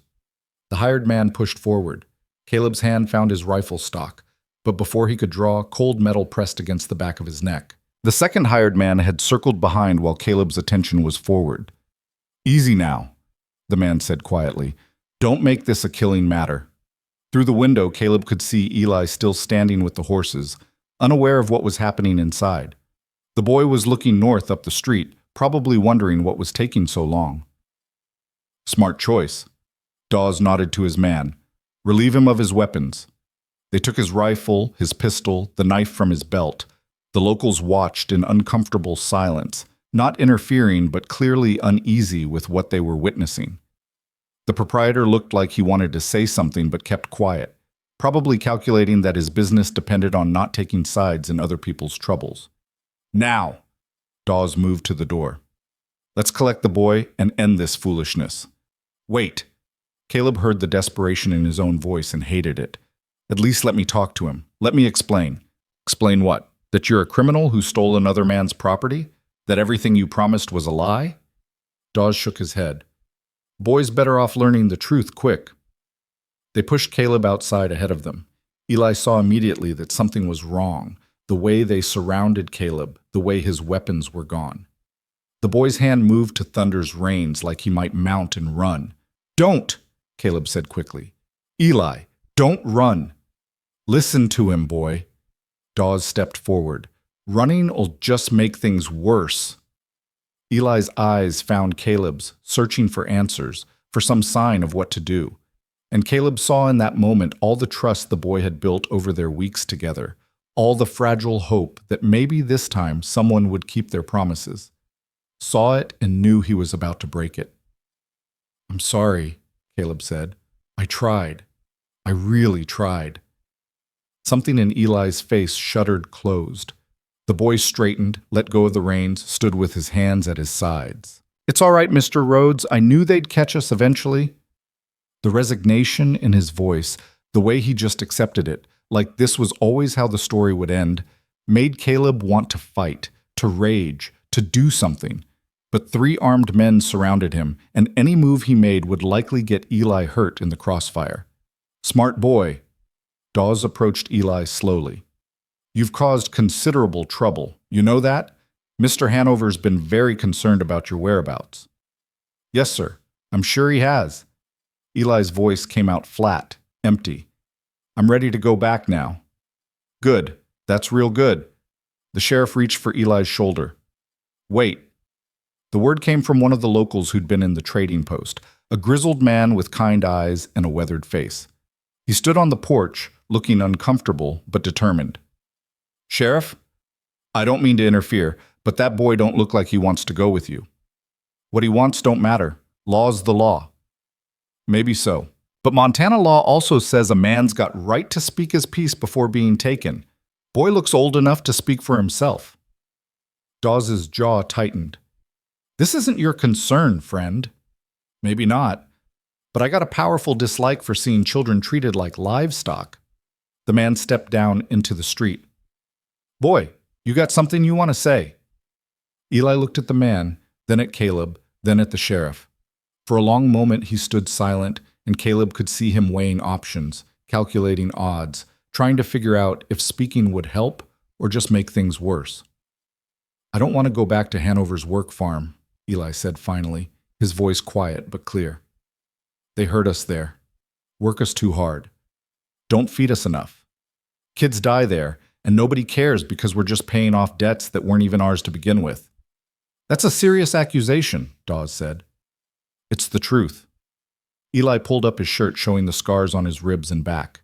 Got these from a foreman's belt when I didn't dig irrigation fast enough. Got more from when I dropped a load of hides at the tannery. I was 6 years old. The locals who'd gathered on the porch shifted uncomfortably. The grizzled man's face had gone hard. Sheriff, you seen this? Old scars don't prove current abuse. Could have got them anywhere. Could have, but didn't. Eli let his shirt drop. I got no reason to lie.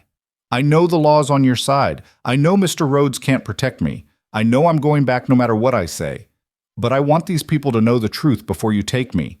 Want someone to know what happens to children at Hanover's farm. Boy's got a right to speak, another local said. Let him finish. Dawes looked like he wanted to argue, but the crowd was growing, more people coming out of buildings, drawn by the commotion. Montana folks might not interfere with lawful business, but they didn't much like seeing children mistreated either. Fine, say your piece. Won't change anything, but say it. Eli took a breath. There were 12 of us when I first got there, kids whose parents died owing money. They worked us dawn to dark, field work, tannery work, whatever needed doing. We slept in a shed with no heat, got fed once a day, sometimes not even that if they decided we hadn't worked hard enough. The foreman used to say we were paying off debt with our labor, but the numbers never went down. My pa owed $300 when he died. After 2 years of me working, they said I still owed $270. The math don't work unless they're lying about what we're owed or what our labor's worth. Contract labor's legal, Dawes started. Let the boy talk, the grizzled man interrupted. 3 kids died while I was there. Clara lost her fingers in the tannery, got infection, died screaming. Tommy tried to run and they beat him so bad he couldn't move right after. Lasted another 6 months before he just gave up breathing one night.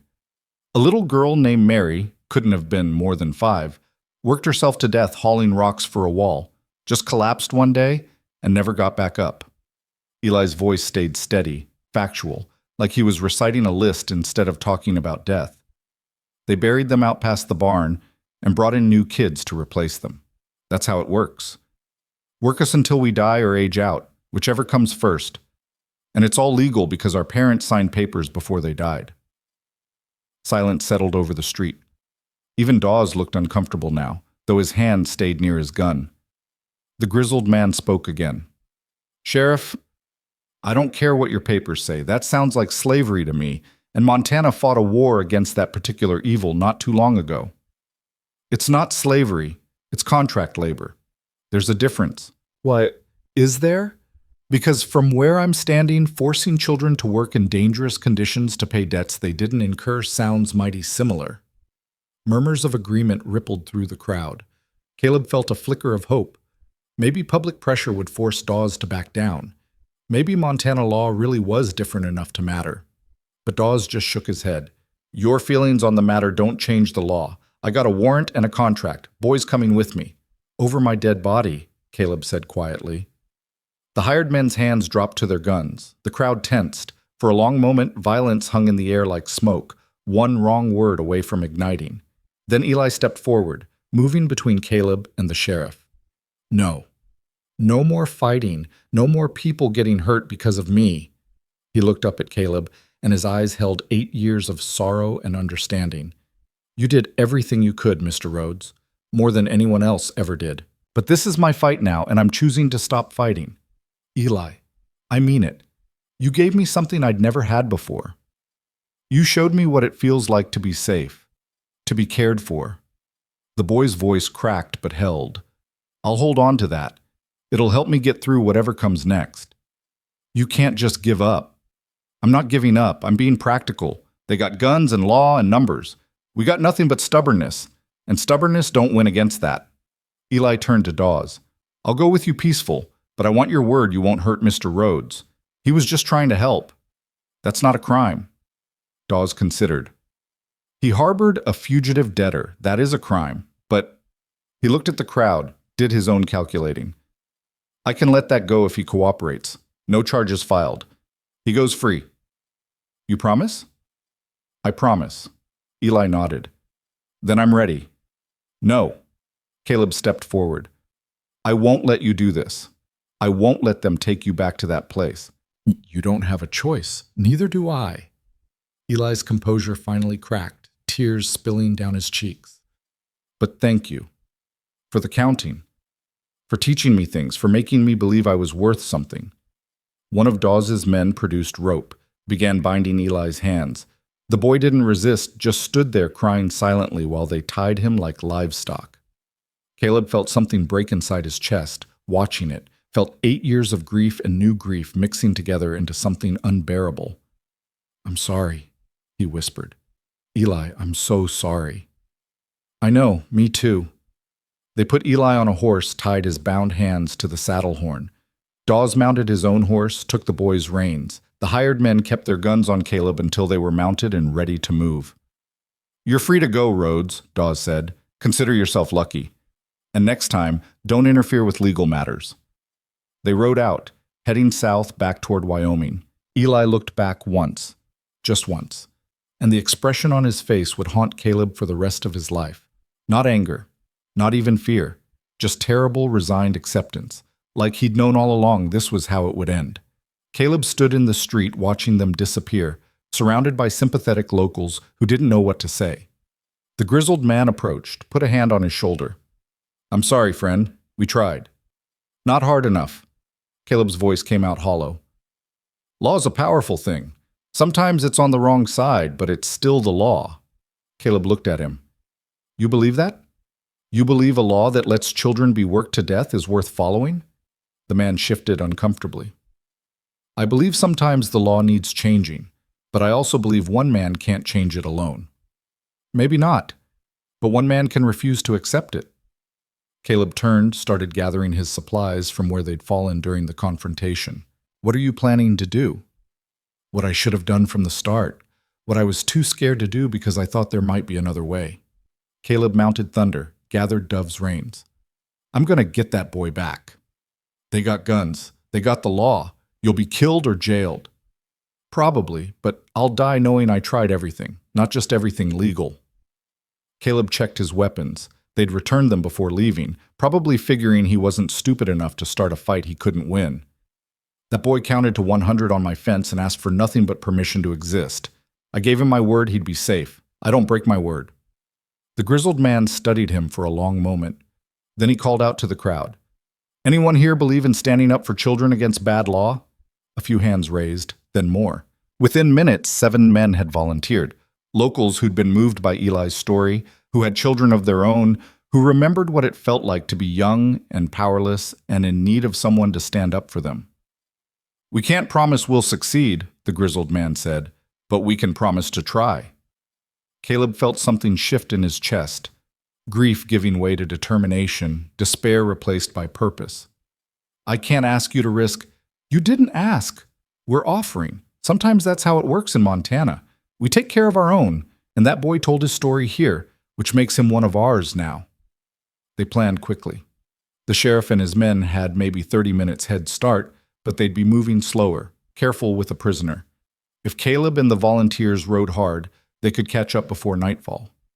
We're not looking to kill anyone, Caleb said as they prepared to ride. Just get Eli back. Understood. But if they start shooting, then we finish it. But we give them every chance to do this peaceful. They rode out together, 8 men on a mission that was probably foolish and definitely illegal. But sometimes the law was wrong, and sometimes doing right meant breaking rules that never should have existed in the first place. The sun dropped toward the western horizon, painting the land in shades of gold and amber. Ahead, somewhere on the trail south, 3 men were taking a child back to hell. Behind, 8 men were riding to prevent it. And in Caleb's mind, he could hear Eli counting, not to 100 this time, but higher, always higher, measuring not distance but hope, not numbers but the belief that somewhere between captured and free, between legal and right, there was still a chance for justice. They found the sheriff's camp just after dark. Dawes had stopped in a small clearing, built a fire, tied Eli to a tree at the edge of the light. The boy sat with his head down, shoulders slumped, looking smaller than Caleb had ever seen him. Caleb and the volunteers dismounted 100 yards back, approached on foot through the trees. They spread out surrounding the camp, rifles ready but not yet aimed. Caleb moved closest, stepping into the firelight with his hands visible and empty. Dawes stood immediately, gun drawn. "What the hell do you think you're doing, Rhodes? I think I'm here to make you an offer." "No offers. Boy's legally mine to transport. Leave now or I'll shoot you for attempted rescue of a prisoner." "Before you do that, hear me out." Caleb kept his voice calm, reasonable. "You're a lawman. You got a job to do, I understand that. But you're also a man, and I'm betting you got enough conscience left to know that taking this child back to Hanover's farm is wrong. Wrong according to you, legal according to the state of Wyoming. Then the state of Wyoming's got laws that need changing, but that doesn't mean you have to follow them tonight." Caleb gestured to the shadows where his volunteers waited.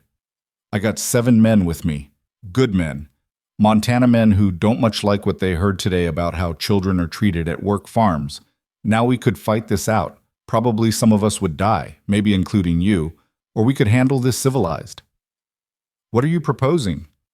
"Let the boy go. Tell Hanover he escaped during transport, ran off in the night. You tried to catch him but couldn't. You go back to Wyoming with your fee for attempting the job. We disappear into Montana and you never see us again." Dawes laughed, but there was no humor in it. "You really think I'd risk my reputation on a lie? I think your reputation matters less than doing right by a child. And I think you know it, or you wouldn't have let him speak back in Willow Creek. You could have shut him down, but you didn't. That tells me something about who you are under the badge." The sheriff was quiet for a moment, considering. Behind him, his hired men shifted nervously, clearly outnumbered, and aware of it. "Even if I wanted to, which I'm not saying I do, Hanover would know something was wrong. He'd investigate. He'd find out. Let him investigate. By the time he does, we'll be so far into the wilderness he'll never find us. And you'll be back in Carbon County doing your job with nothing to tie you to what happened except a failed prisoner transport. Those happen all the time. And the money? I'm supposed to just walk away from my payment?"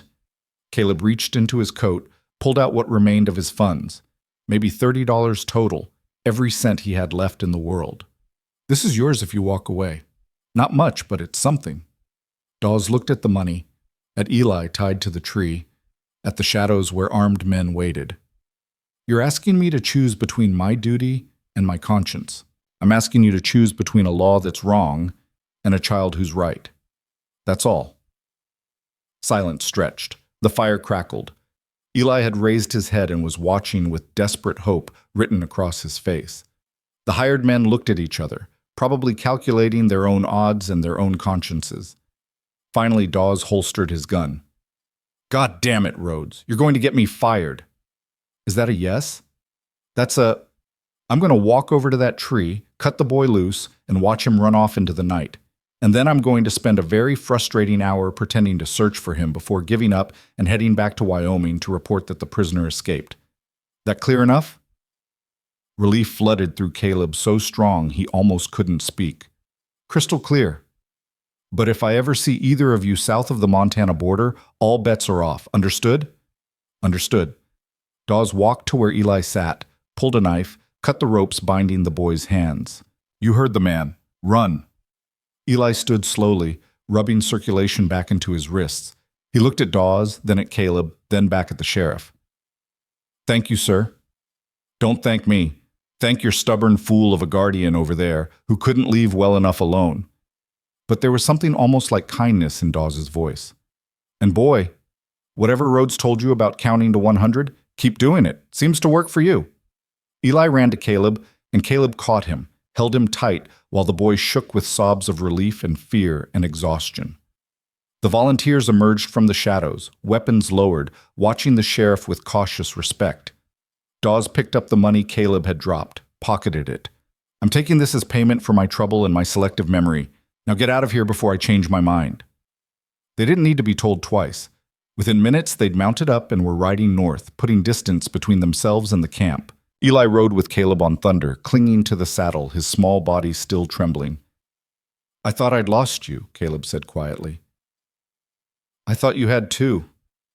Eli's voice came muffled against Caleb's coat. Why'd you come back? You were free. Could have just let me go. Because I made you a promise. Because you're worth fighting for. Because... Caleb struggled for words. Because you're mine now, Eli. Maybe not by law, maybe not by blood, but by choice. And I don't abandon what's mine. The boy cried harder, years of held emotion finally breaking free. And Caleb led him, holding tight while they rode through darkness towards something that might finally be safety. Behind them, Sheriff Dawes watched them disappear, then turned to his men. Lost the prisoner in pursuit. Unfortunate, but these things happen. We'll report back and collect what we can. Understood? The hired men nodded. They understood plenty. Understood that sometimes the right thing wasn't the legal thing, and sometimes a man had to choose which version of himself he wanted to see in the mirror. They rode south while Caleb and Eli rode north, two directions diverging in the Montana dark, carrying different stories toward different ends. And somewhere between them, in the space where law met conscience and duty met compassion, something shifted. Not enough to change the world. Maybe not even enough to change the law. But enough to save one child who'd asked for nothing but permission to count to 100. Sometimes that was enough. They rode through the night and into the next day, pushing north with a desperation born of freedom too newly won to trust.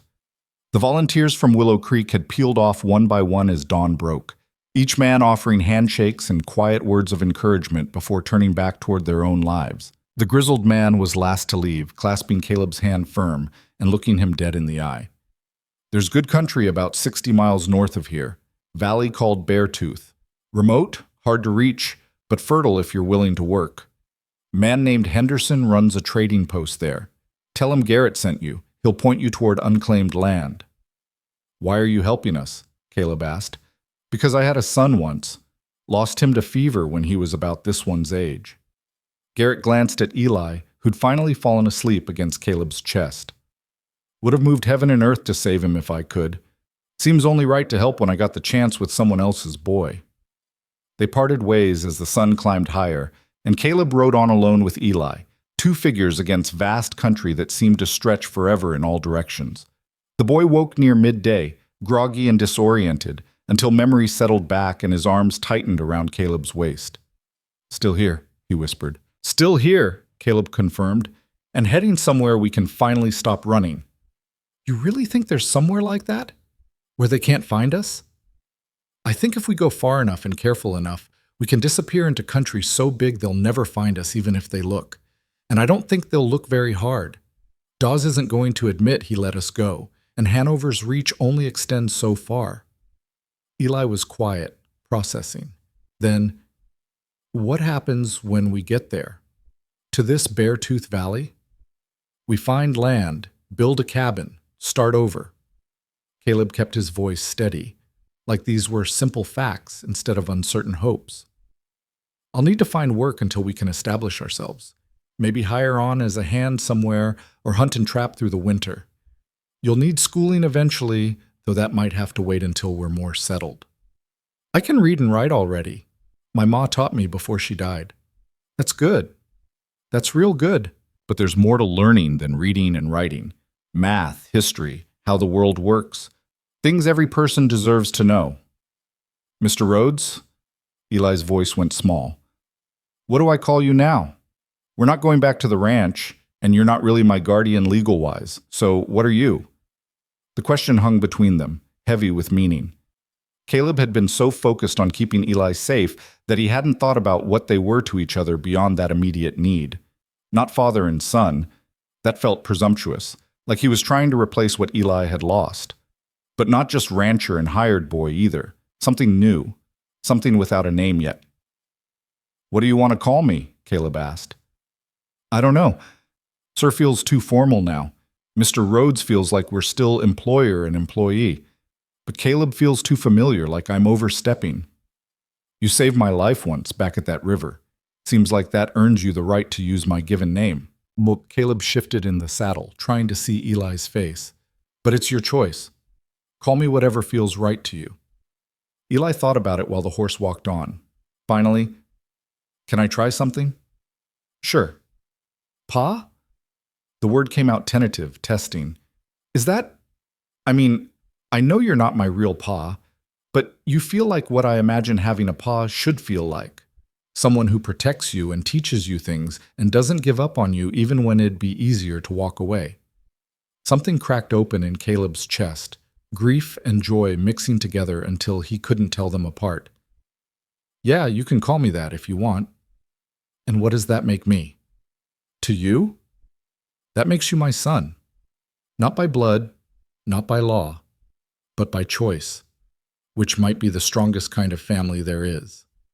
Eli's arms tightened around Caleb's waist, and they rode on without more words because none were needed.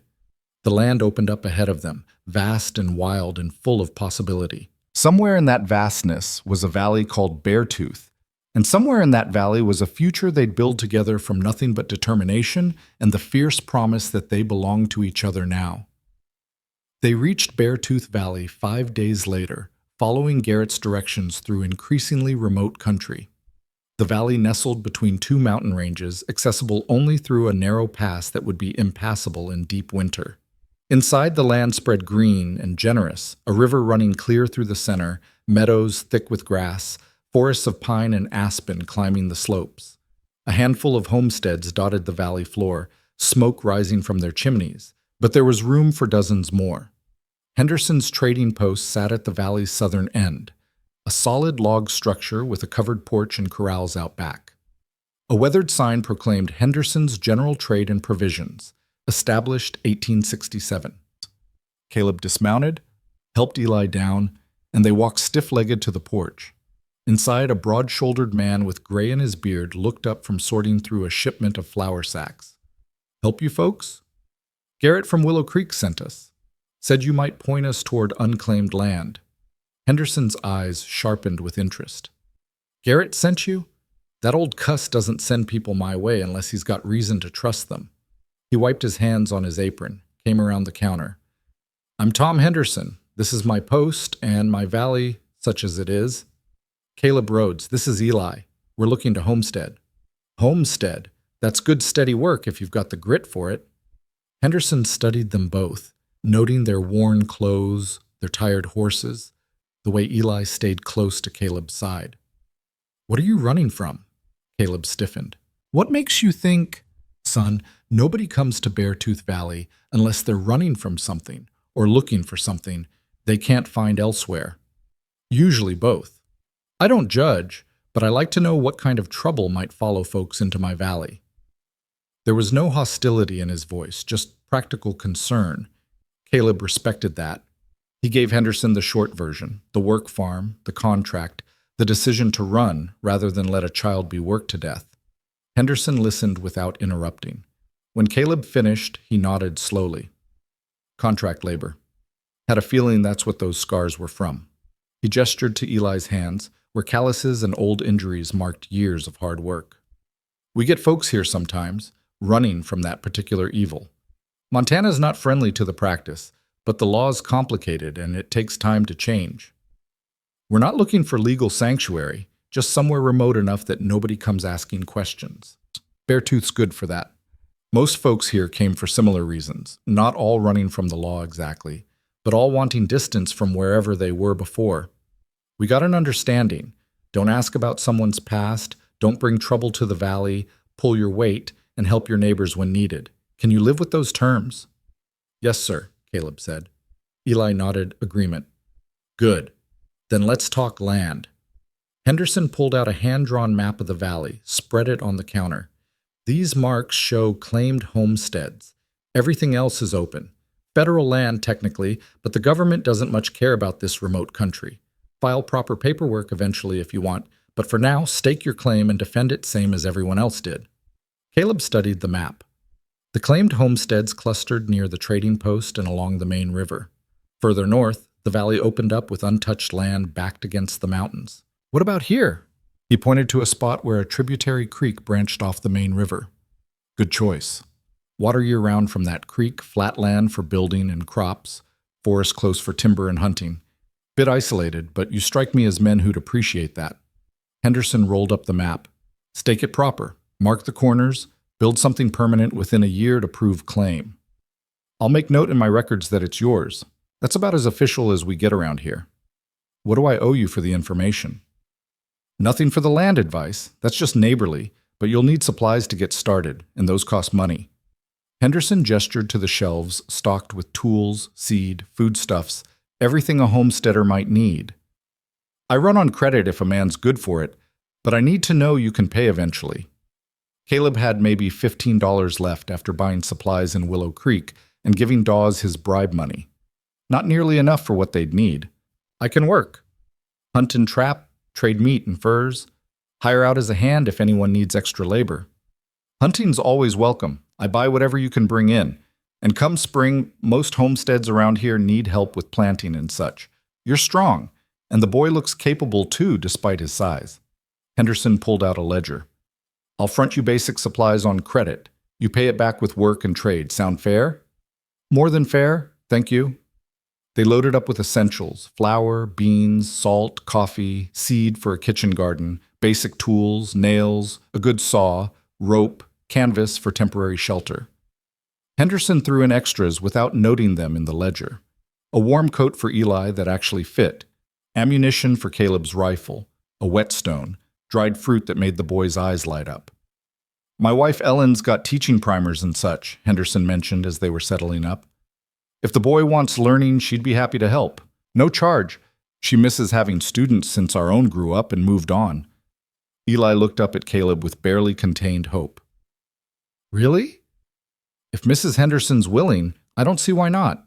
Education's important. To Henderson, we'd be grateful.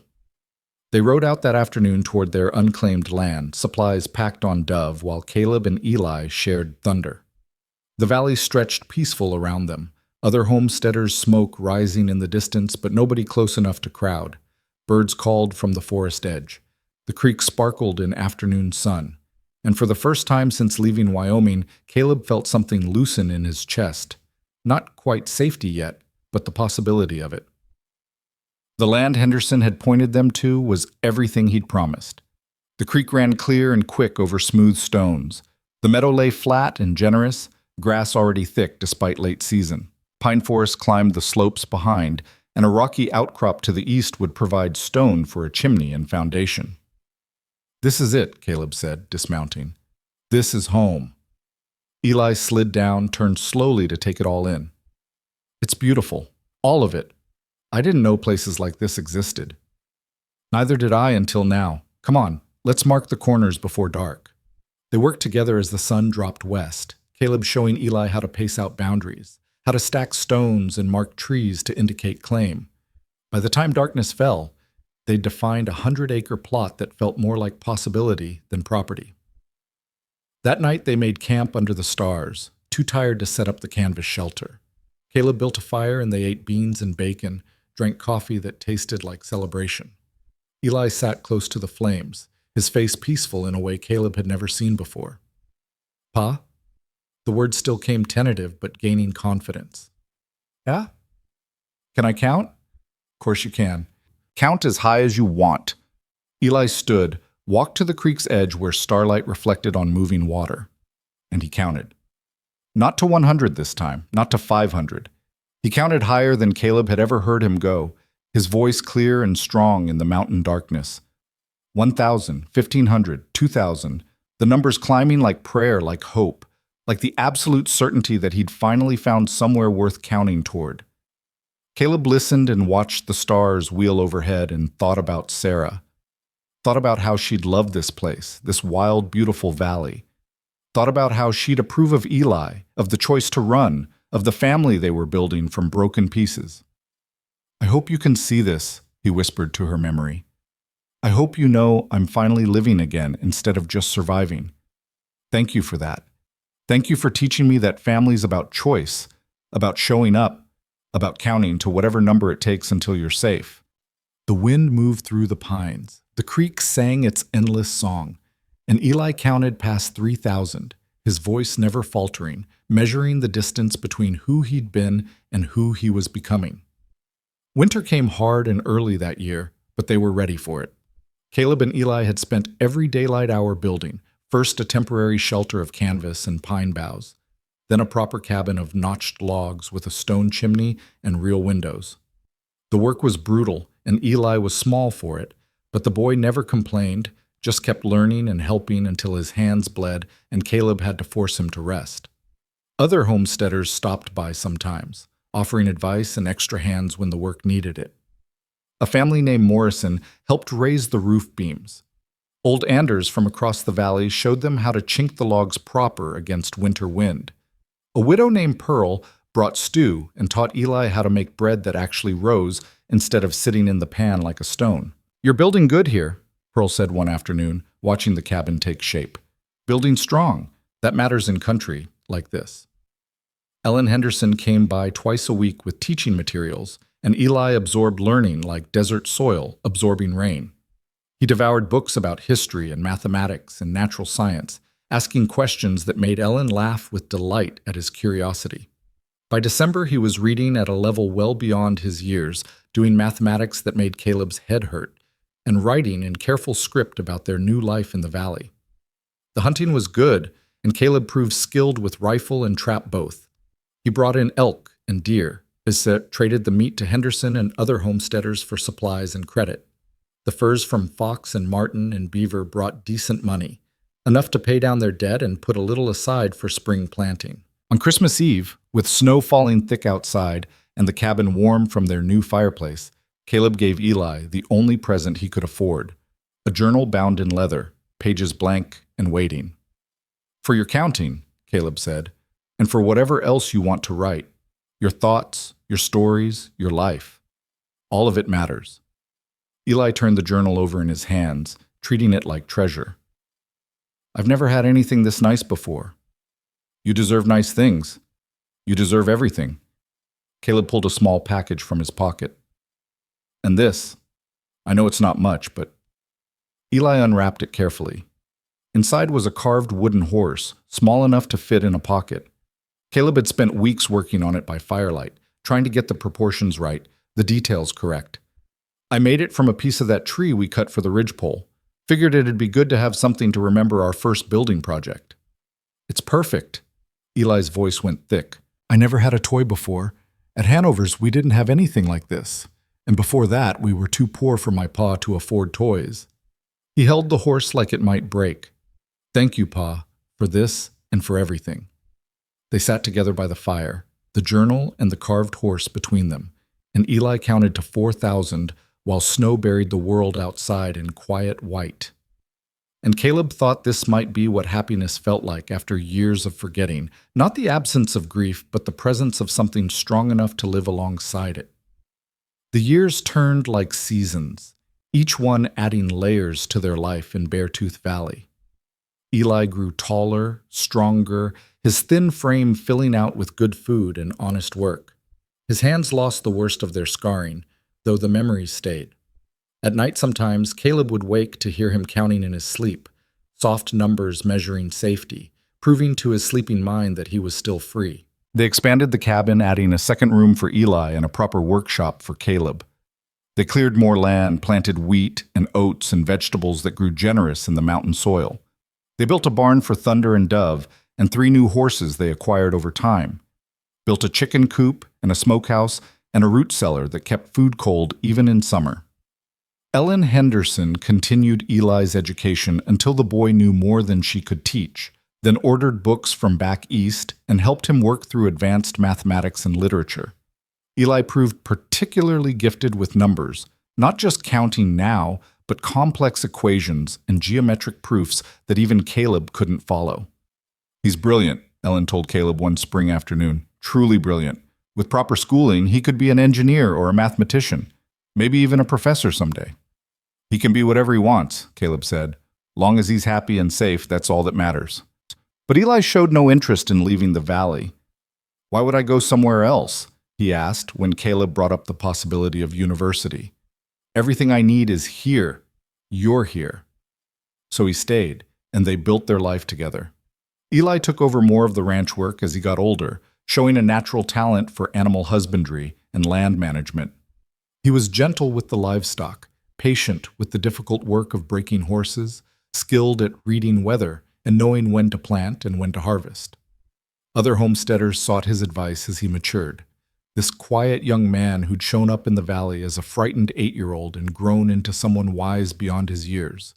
He helped Anders redesign his irrigation system, showed the Morrisons how to rotate crops for better yield, taught the Widow Pearl's grandson the mathematics needed for surveying property lines.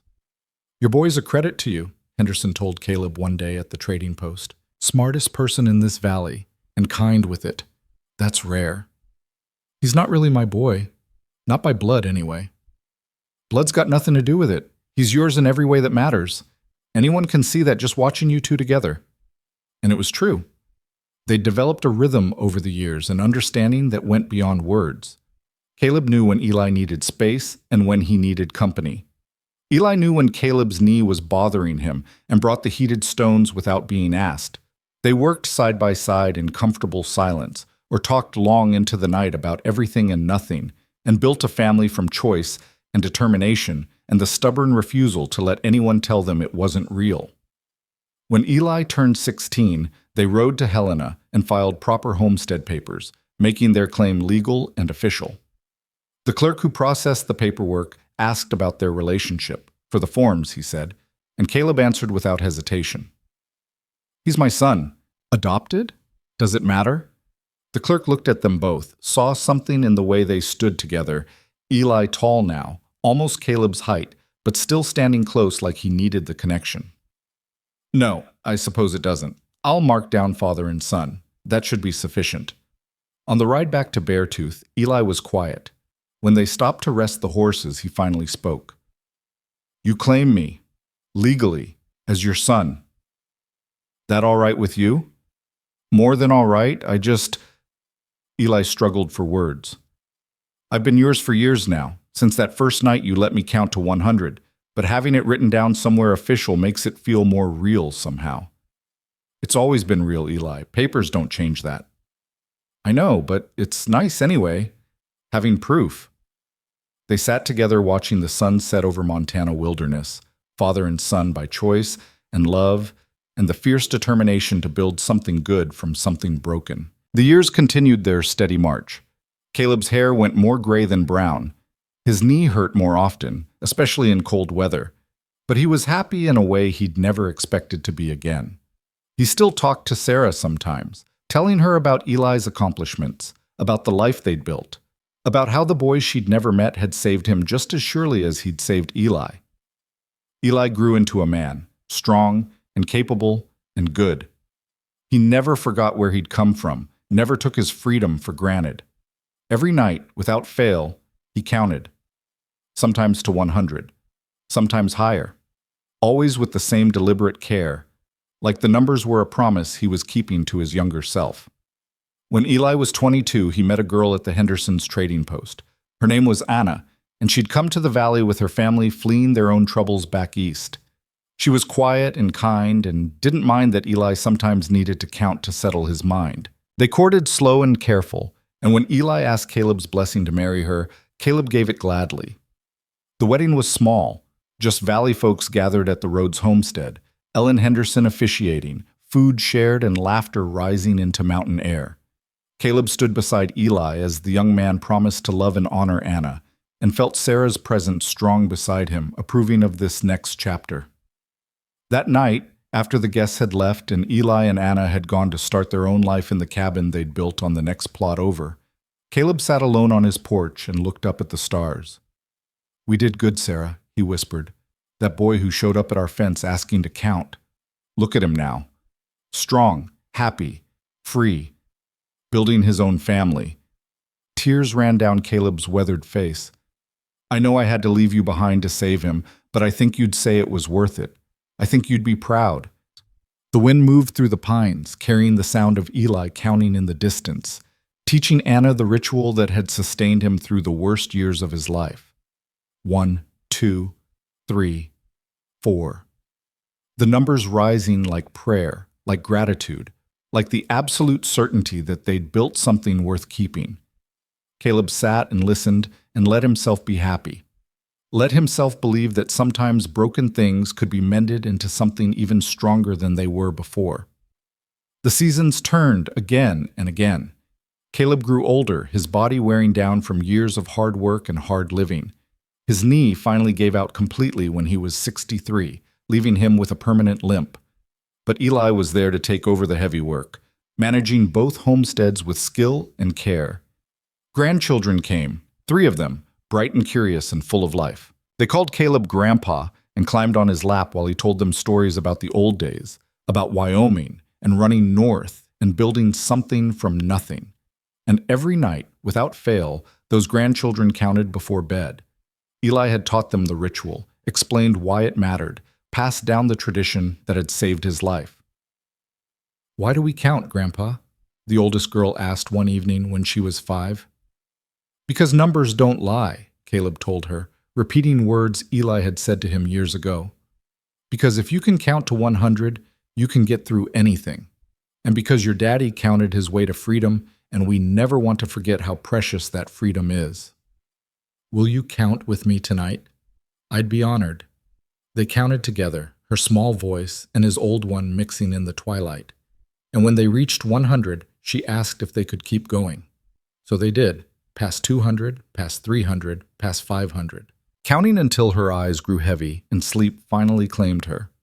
Caleb carried her to bed, tucked her in beside her brothers, and stood watching them sleep. 3 children who would grow up free and safe and loved. 3 children who would never know what it felt like to be worked until their hands bled, or to run through wilderness just to escape cruelty. 3 children who existed because he'd said yes when a frightened boy asked to count to 100. He found Eli on the porch, looking out over the valley they'd built their lives in.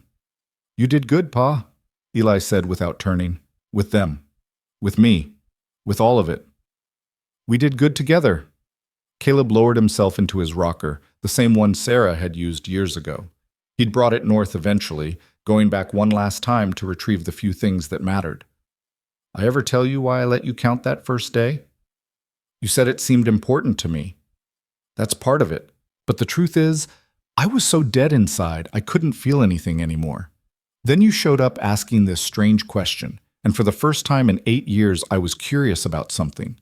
Curious about why counting mattered to you, about where you'd come from, about what you'd do after." Caleb looked at his son, because that's what Eli was. In every way that mattered. "You woke me up, gave me a reason to care again. I think we saved each other then." "Yeah, I think we did." They sat together in comfortable silence, watching stars appear one by one above the valley. In the distance, Anna was singing to the children, her voice carrying soft on the evening air. Normal sounds, family sounds, the sounds of a life built from courage and determination and the simple decision to keep counting no matter how high the numbers climbed. Caleb lived to see his 71st year. He died on a spring morning with Eli holding his hand and grandchildren gathered around his bed. His last words were to Eli. "You keep counting, son. Keep teaching them why it matters. Promise me." "I promise, Pa. I'll never stop." Caleb smiled, squeezed Eli's hand once, and let go. He'd held on long enough to see Eli safe, to see him happy, to see him build a life worth living. That was enough. More than enough. They buried him beside the cabin he'd built, under a pine tree he'd planted the first year they'd arrived in Beartooth Valley. The whole community came to pay respects. Henderson and Ellen, the Morrisons, Old Anders, Pearl, and her grandson, Anna's family, and dozens of others who'd known Caleb Rhodes as a good neighbor and a good man. Eli stood at the grave and spoke for everyone gathered. "My pa taught me that family's not about blood. It's about choice, about showing up, about being stubborn enough to fight for what's right, even when the law says you're wrong." His voice stayed steady, though tears ran down his face. He taught me that counting matters, that numbers don't lie, that if you can make it to 100, you can make it through anything. He paused, gathering himself. Pa found me on a fence line asking to count. He could have said no, could have sent me away. But he said yes, and that yes changed both our lives, made us family, gave us this. He gestured to the valley, to the homesteads, to the community they'd helped build. So tonight, and every night after, I'm going to count. And I'm going to teach my children to count. And they'll teach their children. And Caleb Rhodes will live on in numbers that climb as high as we need them to go. That night, the whole valley counted. Every family in their own homes counting together before bed. Some stopped at 100, others went higher. But all of them counted, honoring the man who taught them that sometimes the bravest thing you can do is say yes to someone who just needs permission to exist. Years passed. Eli grew old himself, his dark hair going silver, his strong hands developing the same tremor Caleb's had shown in his final years.